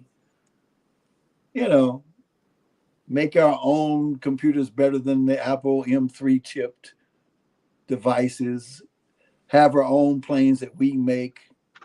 Our own rocket ships that we can go to Saturn rings and back. And now we're talking. But try to be the big man on campus in Beverly Hills or Fifth Avenue Park Place. I'm not interested in that game. Wall Street, which was founded by slave holding stockholders. Then they bonded the slaves and then sold them and launched the insurance business off of slavery loot in Wall Street. Wall Street was a holding.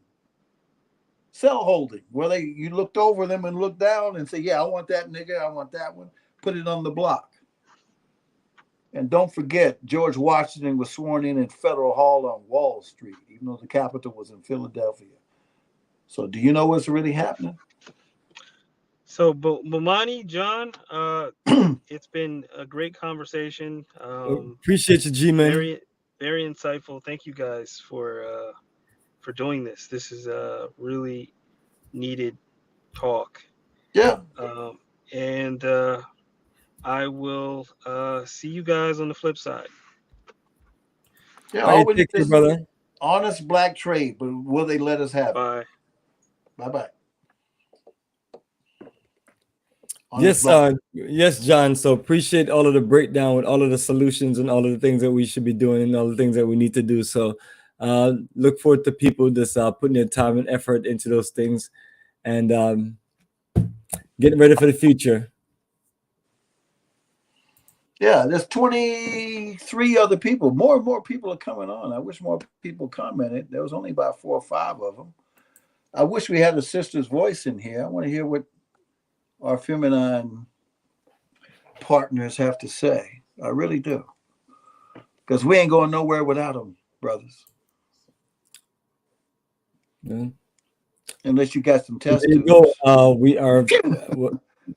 There you go. So I've posted the link over all through the time frame. So no response from any of them, but it's all good. But yeah, it is all good. So that is the link to join. And if John, if you have anything else you'd like to share, you can break it down. Beyond that, we start wrapping it up. Jughead says, John, you're young enough to wrestle, but too old to organize and remove the invaders from our fatherland. The alphabet soups have placed all the leaders they can amongst us everywhere. If everybody's on the same page, the bad leaders will have to step aside. But what's going on, you already know what's happening in Niger, Gabon, Burkina Faso, Guinea, and Mali. Without us even talking, there's something going on. There'll be chaos before there's paradise, if we ever get to paradise. But if the powers that be wanted paradise, we could all have it. They just don't want it. Sorry to interrupt you, brother, but go ahead.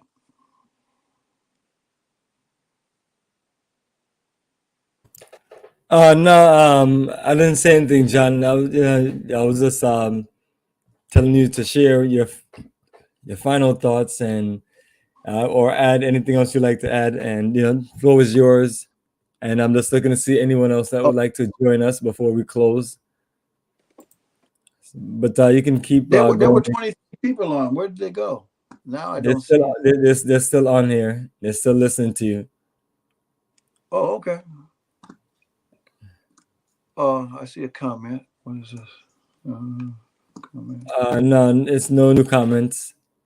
Oh, you sent something out? Yes, I'm looking at the comments. There's no new one. We've gone over everything. So, yes, family. So, any last minute comments, posts? Go ahead. Okay. I think this conversation tonight was pretty positive, but you saw some people try to throw left hooks and boomerangs at us, as usual, right? Yes, absolutely. Yeah, the crabs are going to be in the barrel. But, outclass them. Go high, don't go low. I mean, okay, we hear you. Let me give you. This was one of them right there. Bring it out. That was one of the ones right there. Keep it simple. One of the ones what? What are you talking about? I'm just sharing with you one of the comments you're talking about. 5 million Black Americans. Yeah. Well, I like what the brother said about the 5 million of us. The one on the screen. If we decide to do anything, it'd be a wrap. That's true. That's true. We don't need 5 million. 500 will do it. If we don't get 500, we won't get 5 million. But yeah. Where are we? Which comment? It's on the screen. On the screen. Oh, okay, I'm in the chat section. Should I go back to something else? The screen. Oh, we not even united in our own houses. That's true. That's true. But let's get with some like minds and meet outside the houses. No problem. There's going to be crabs in the barrel. Okay, well, we have to take over the world. No one is going to leave us alone. That's a tall task. I'd rather just figure out how to have a spaceship and leave the world and feed myself off the planet. You know, opt out of the monopolies. You know, but without technology and black economics, it ain't gonna happen. So keep your eyes on the prize, brothers and sisters. Where are we? No, brother John, they won't leave us alone because we 99% of us are a race of cowards that refuse to organize and leave us alone. And well, the English is not correct. Okay, that's Jughead. We talked to him. Okay, then why bother? You know, go get a shovel, find some flat land, dig 6 foot deep and 4 foot wide or whatever, and crawl in and wait to die. I mean, don't talk to us. It's going to be negative. Just give up. I don't want to hear it. Next.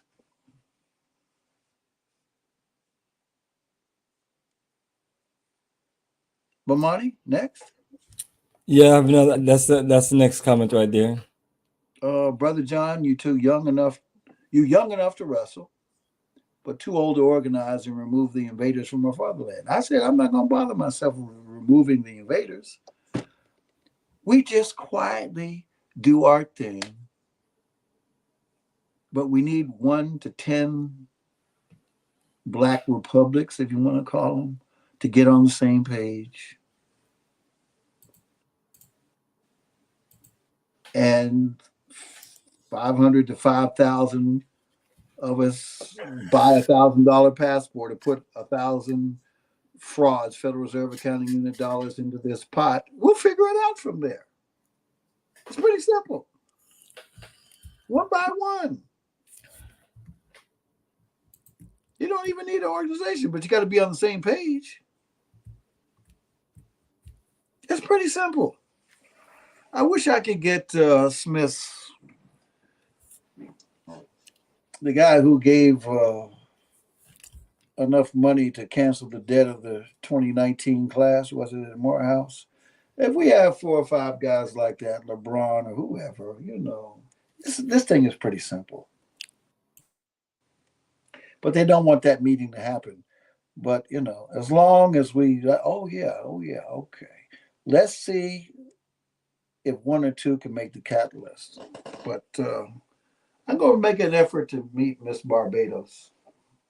I mean, I worked a show with Rihanna. I wish I had spoken to her. And then saw her on the red carpet at the Billboard Awards, but I didn't speak to her and Mary J. I just want to say, yeah, I work with y'all in Nigeria. You know, I had an all-access pass, but, you know, I'm not starstruck or nothing, but hopefully our message will reach out and people will say, oh, yeah, I remember you. Let's talk, you know. But there's no sense in trying to force it. As they say, it's not going to be televised. Am I right? Absolutely, brother. Not going televised. I don't care to be on TV for this one. We just got to get on the same page.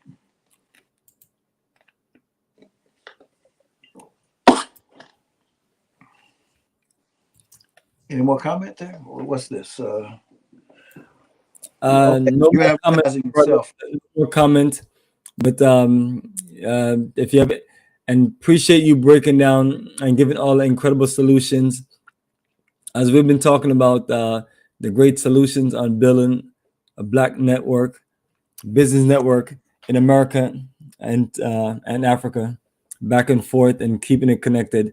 So you have shared more than enough. So hopefully we have people who get something from it and join force, join energy, and get out there and be a part of the works that need to be done.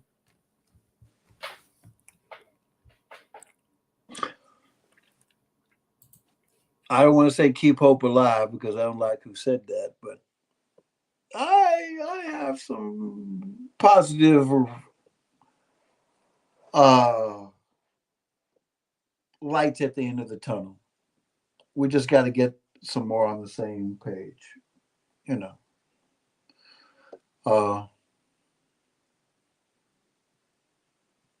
don't have to go too far out of the box, as they say. It's not that difficult if we're on the same page with each other. It's not that difficult. The system is in place, but if our eyes are on the prize, we'll be all right. They can't do anything without us. They just rather deal with less of us. That's all.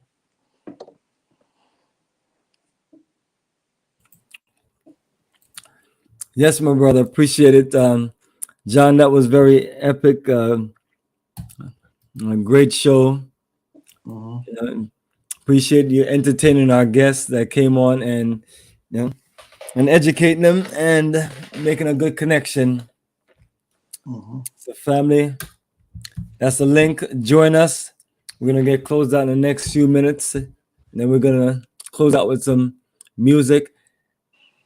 And people can contact Bomani to reach me directly. That's what I have to say. I don't need all the alphabet soups. You know what I'm saying? But if people want to reach me, give them your website and then they can connect you to your website. Oh no, I'm not doing all that. If they want to talk to me, they'll ask you. That's all. You'll be the gatekeeper on this one. But people, if they want to find me, they'll find me. They know where I'm at, so they'll find me. Interested, man. Good one. Okay.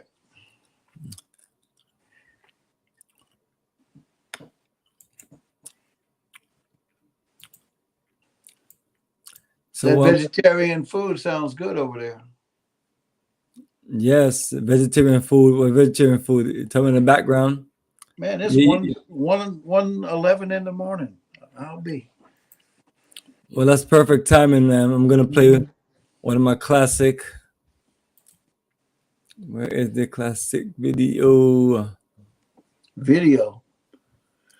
Next time I have a talk, I'm going to play some background music in the spirit of our consciousness. But anyway. Yeah, background music is always good. Get your energy right. Yeah, like some instrumental Miles Davis on the corner or Scott Henderson by a new name. He's got his Yoruba name going on. Yeah, something like that. That's how it work, brother. That's how it work. So, family, I'm going to close you out with one of our featured video. What is this? And then we're going to close out with some nice music from Melanie Ganji. So yes, John, you're sticking on for a few more or you're done for the night? Say again? Are you done for the night? Me? I got to make a couple calls that I told people we're only going to be on for 2 hours, so I got to catch up. Yes, and, so this part I'm just playing one video and then playing some music. So we're done, brother. Appreciate you getting on and connecting. And here is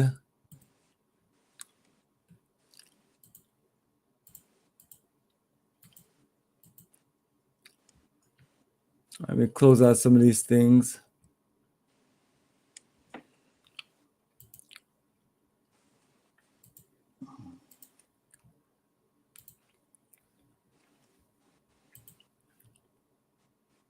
Have you ever pondered what it would be like to invest in the heart of the world, Africa? Today, we delve into the journey of a man who dared to dream, dared to venture, and dared to invest in the vast and vibrant continent. Meet Bomani Tyehimba, the driving force behind Africa for the Africans Tours and Investments. Picture this: a young boy born in Kingston, Jamaica, and raised in the bustling boroughs of New York City. Despite the concrete jungle, Bomani was always drawn to the rich heritage of his ancestors, the pulsating rhythm of Africa. His curiosity sparked a passion that would lead him to establish Africa for the Africans' tours and investments. Bomani's journey wasn't a straight path, nor was it an easy one. He faced numerous challenges, both personal and professional.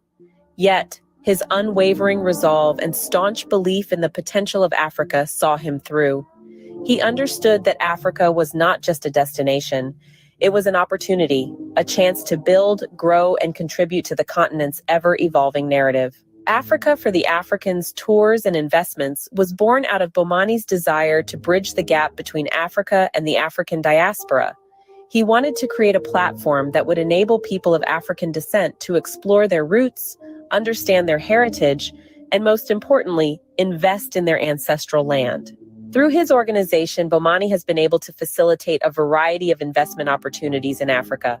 From real estate to agriculture, from technology to tourism, Bomani has strived to showcase the vast potential that lies within the continent.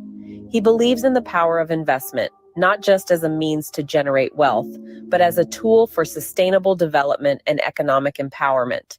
Bomani's work transcends the realm of business. He is a cultural ambassador, a bridge between continents, a beacon of hope for those seeking to reconnect with their roots. His tours are not just about sightseeing, they are journeys of discovery, of understanding, of connection. So what can we glean from Bomani Tyehimba's journey? First, passion is a powerful driver. It was Bomani's passion for Africa that led him to establish his organization. Second, investment is not just about money. It's about contributing to the growth and development of a community, a country, a continent. And lastly, connecting with one's roots can be a transformative experience, one that can inspire, empower, and ignite a sense of belonging. In the end, Bomani Tyehimba's story is a testament to the power of passion, perseverance, and purpose. It's a story about dreaming big, taking risks, and making a difference. It's a story that reminds us that investing in Africa is not just about financial gain. It's about cultural enrichment, economic empowerment, and sustainable development. To sum up, Bomani Tyehimba's journey is a shining example of how one man's passion can create a ripple effect, impacting not just his life, but the lives of countless others. Through Africa for the Africans Tours and Investments, Bomani has been able to connect people with their roots, facilitate investment opportunities, and contribute to the growth and development of Africa. It was the year 1957. The African Republic of Ghana regained her independence from colonial forces under the careful leadership of the Honorable Dr. Omui Nkrumah. Blessed by His Imperial Majesty, Haile Selassie Kanamawi. Yes, John. So that was my mission vision for Africa for the Africans venture or connection into the African continent. So that's one of my latest project as far as this presentation. Okay, that's your tour package, tour thing? Yes, the pictures were all of the tour groups. All of the tour groups. That's your bread and butter, right, Bomani? That's what we do. I mean, that's mission vision. That's our work. That's what we do. Okay, I just want to pitch something out there. Sure. Okay, you're an aircraft engineer. I'm sure you know some black pilots, right? Yes, I do. If there's somebody substantial listening, I have,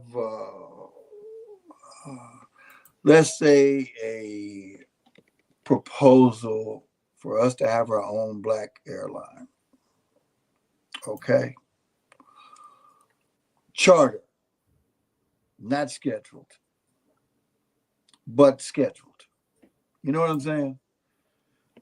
Smaller craft that go to where we live. You know, they can fly 4 to 5 hours, meaning if you're in the central part of the U.S., you can fly to anywhere nonstop and maybe even round trip. Anything from 10 to 30 seat, 50 seat aircraft. Nothing big and fancy. We're not going to be Pan Am again or Delta, and that's not our game. We just want to go. We don't have to go to the lines. Go to the smaller airports, drive your little saloon, simple cars, not getting Rolls Royces and limos, Uber yourself away, but we need our own Uber too. You know what I'm saying? Very simple. But there's a lot of highbrows of us that are spending stupid money chartering their aircraft. If they just come to us, we can solve the problem. You agree? Yes, absolutely. I mean, that's an incredible network. You want to do tours to Africa? I praise you, bro, but we need one from Jamaica, Trinidad, straight across the water without coming up to Europe or Miami even. Even though Miami, Lagos is a good route, but nobody ever flew it. Pan Am had it, and nobody's ever flown it. I wonder why. Where it's warm to where it's warm. Yeah, I mean, that's a whole world of opportunities right there. If you can get several governments together, that's Yeah, it's pretty simple. Yeah, I mean, if it was that simple, it would have been done. But that's a potential opportunity that's there in West Africa, right there. I mean, as far as uniting. Ethiopian Airlines is the best Black African airline, right? Yes, but their schedules and flight are limited. I know, we know that, but who founded it? Who from here co-founded it? The guy who started the Tuskegee Airmen Aeronautical program in Tuskegee, the Brown Condor, John Robinson, right? Yes, there's a statue for him there at right there in Addis Ababa, right there at their training facility that we visited. That's right. Back in 2017. Yeah, but yes, it was Mr. Robinson himself, and he trained the young corps to be the greatest pilots of today.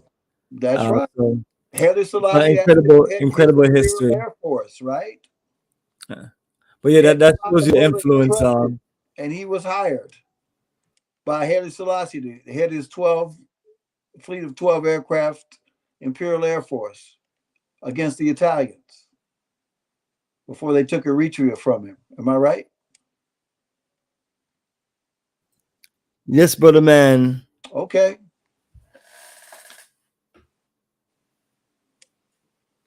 And Tuskegee program was because of him. He went back to his alma mater and started that program. They ended up being in 1935-ish, before the CIA guy, well, not CIA yet, but Moton, the field is named after Moton, who brought in the Tuskegee experiment after Booker T. Washington passed on to the ancestors. We good, brother. Wherever we go, we good.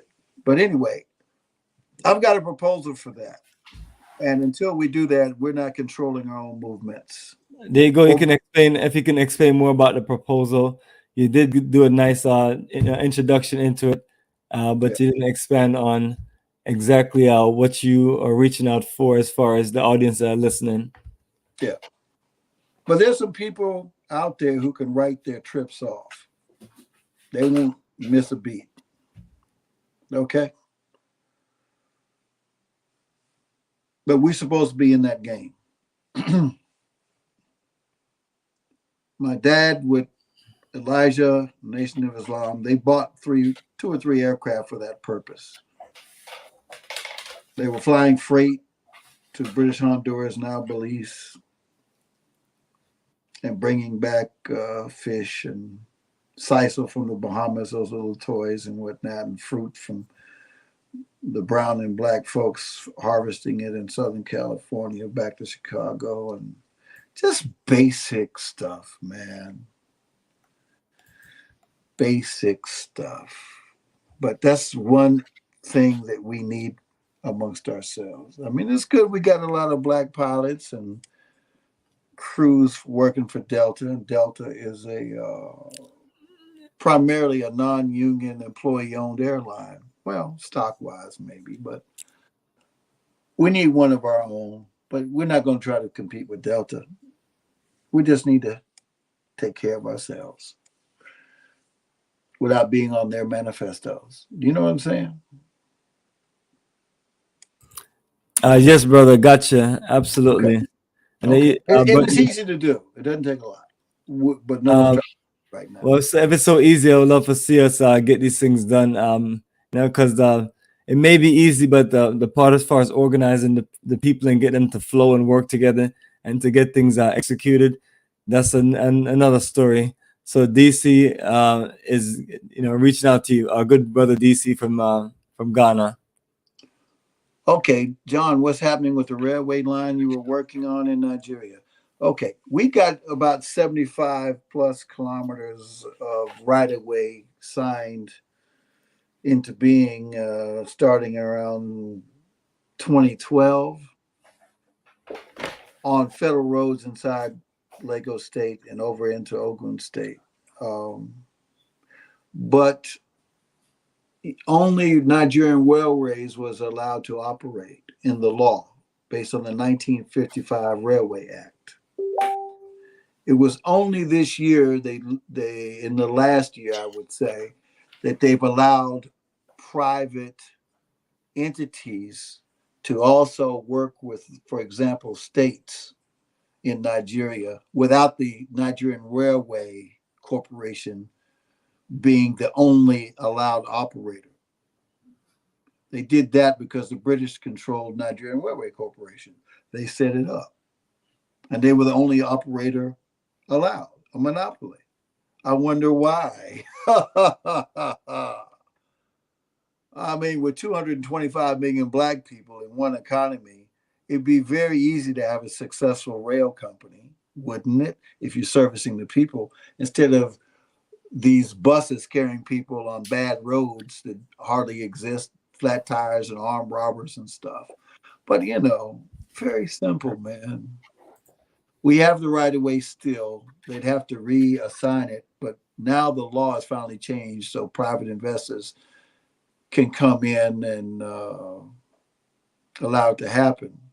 However, the current president, who was a two-term governor, went and invested somewhere between 1.2 to $2+ billion into light rail system that's never come up since its inception. And when they first started working on it around, let's say 2009, they said it would be up and running by 2011. Here it is, 2023. It's still not operating. And they've sunk $1.5 billion or whatever into it. And light rail never turned a profit on planet Earth. We told them for free, let us build the monorail right next to your proposed light rail. And whenever you finish, if you ever finish building it, we'll pick our monorail up and feed you from the north and south as you're going east and west. And they got up and walked out of the room. I said, okay, well, I don't want to call no names, but they were more interested in what money we would bring and sink into their project only. But now that's changed a little bit. Anyway, I'm still, our company is still set up to consult them, but I'm not going to bring any money to the table. I just want them to do things right. And I had the team to do it. One of the best independent experts in the world, actually, who's worked all over the world, including, I think I said earlier, worked for 8 years on the largest monorail system in China. It's 90 plus miles long, or 90 kilometers long. So if people want to do things right, I'll help. If the leaders of Nigeria or a state want to do things right where it's feasible, and there's five feasible metro areas that are feasible on passenger fares alone in the country. If either one of them wants to do it, we'll help them do it right, and it'll be profitable. But if they don't want to do things wrong that are not profitable, I'm not interested. So we're ready to roll. I hope I've answered this question. Thanks for responding. Do you think Nigeria will benefit from the year of return? I think he's talking about Ghana. Nigeria ain't down like that yet. DC, are you talking about Ghana? No, he's talking about Nigeria. I mean, and Nigeria doesn't have a year of return program. yeah, I mean, so, but that means people are coming into the region, and so other countries should benefit from. Well, you're talking about West Africa, so other countries that other people are coming into Ghana. They're not only always coming into Ghana. They may go to Nigeria, other countries. I guess he's asking, is there any benefits of it going on? So again, that's what he's saying. No, Nigeria. Look,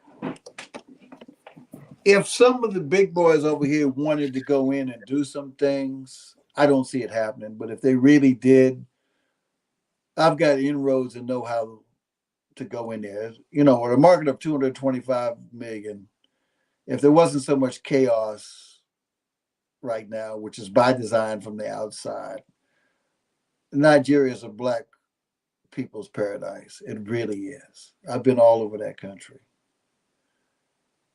It has everything and more. It's got the brains. It's got the land. It's fertile. It's got waterways. The Benue River and the River Niger, or the Black River, that's what I call it. They cut the country into 3 even parts almost. And Benue River goes all the way into Cameroon. And the tributaries come out of Chad as well. Or even our Great Lake, where the oldest boat in the world was found in Yobe State, older than the pyramids. Lake Chad. Okay. If anybody really wants to do something, I can assist. I can consult. I can connect the right people. I just don't see it happening right now. But if they did, fine. I mean, I can't be Jay-Z meeting the Uni of Ife, but I know the current Uni of Ife personally. I knew him before he was the Uni. I mean, we'll make ourselves available. Yeah, I mean, I can assist. If you've never been there and want to do some business, that can be done, but eyes on the prize. There's some basics we need to do from here and there at the same time to really get it right. And it's an interesting time. Let's see what happens with Gabon, Niger, Mali, Burkina Faso, and Guinea. We can't determine what's going to happen from here, but it's going to unfold in an interesting way. The French were getting $500 billion a year out of Francophone Africa, their former colonies. It's being cut shorter and shorter, but there's 1,000 U.S. troops in Niger and 3 official drone stations. I'm hearing there's like 6 or 7, but 3 official ones. And those drones can fly all the way up into the Mediterranean and all the way to mid-central, almost southern Africa and back on one trip. They know everything that moves. That's not counting the satellite land site monitoring that was going on or is going on. And that's what they use to identify where Uncle Mumar was to take him out. So I'm interested in doing things positive. Anybody who wants to work with us, great. There's so much wealth in Africa, you can't steal it all. It's going to be there for millenniums. And all we have to do is do pragmatic things right. It'll take care of itself. But don't damage the environment or the people. Everything will prosper. Africa is the future. They know it.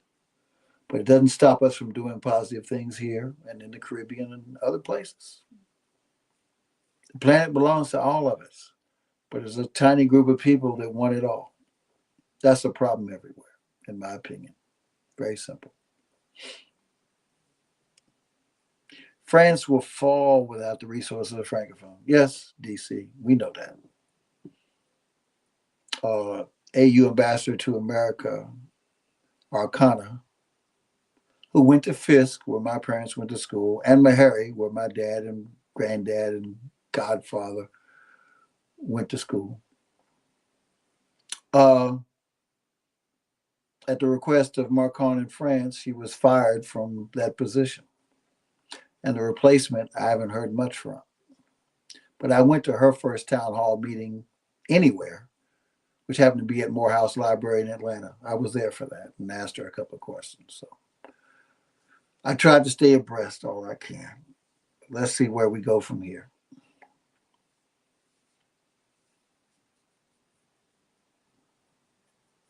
Yes, John. Appreciate it. Appreciate you joining us on Pan-Africanism towards nationhood. Appreciate you sharing all the solutions. And just want to let everyone know, thanks for joining us on another live stream. And I will connect back with you and keep you updated as the journey continues. Yes, so John, great show, great night. All right, perfect. You ready for some closeout music? Let's hear something good. Yes, Sankofa Bird, we're going to take you back. It was the year 1957. The African Republic of Ghana regained her independence from colonial forces under the careful leadership of the Honorable Dr. Bomani in Cuba. Blessed by His Imperial Majesty, Haile Selassie, Kadamawi, Kadamawi, Kadamawi. Hey, hey.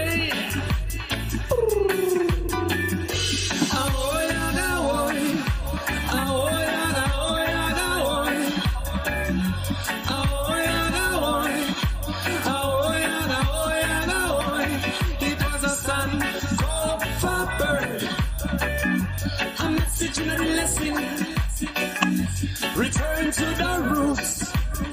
Come get your truths and your blessing, son. Go forward. A message in the lesson. Return to the roots. Come get your truths and your blessing. United we stand, and we standing strong. From the examples of Ghana, got to be working together. Black star, black generation. Ice, gold and green. Life, color, life, liberation. They can having cross. Symbols from creation. It was a sun, cold, bird. A message in the lesson. Return to the roots. Come get your truth and your blessing, son, go bird.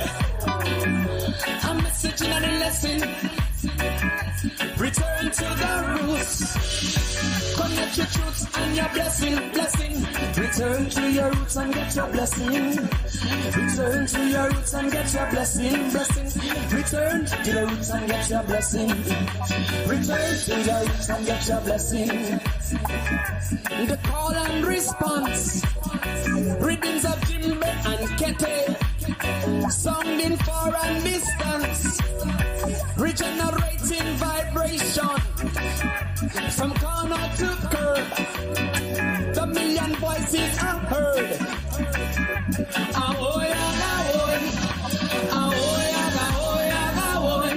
It was a sun, hope for bird.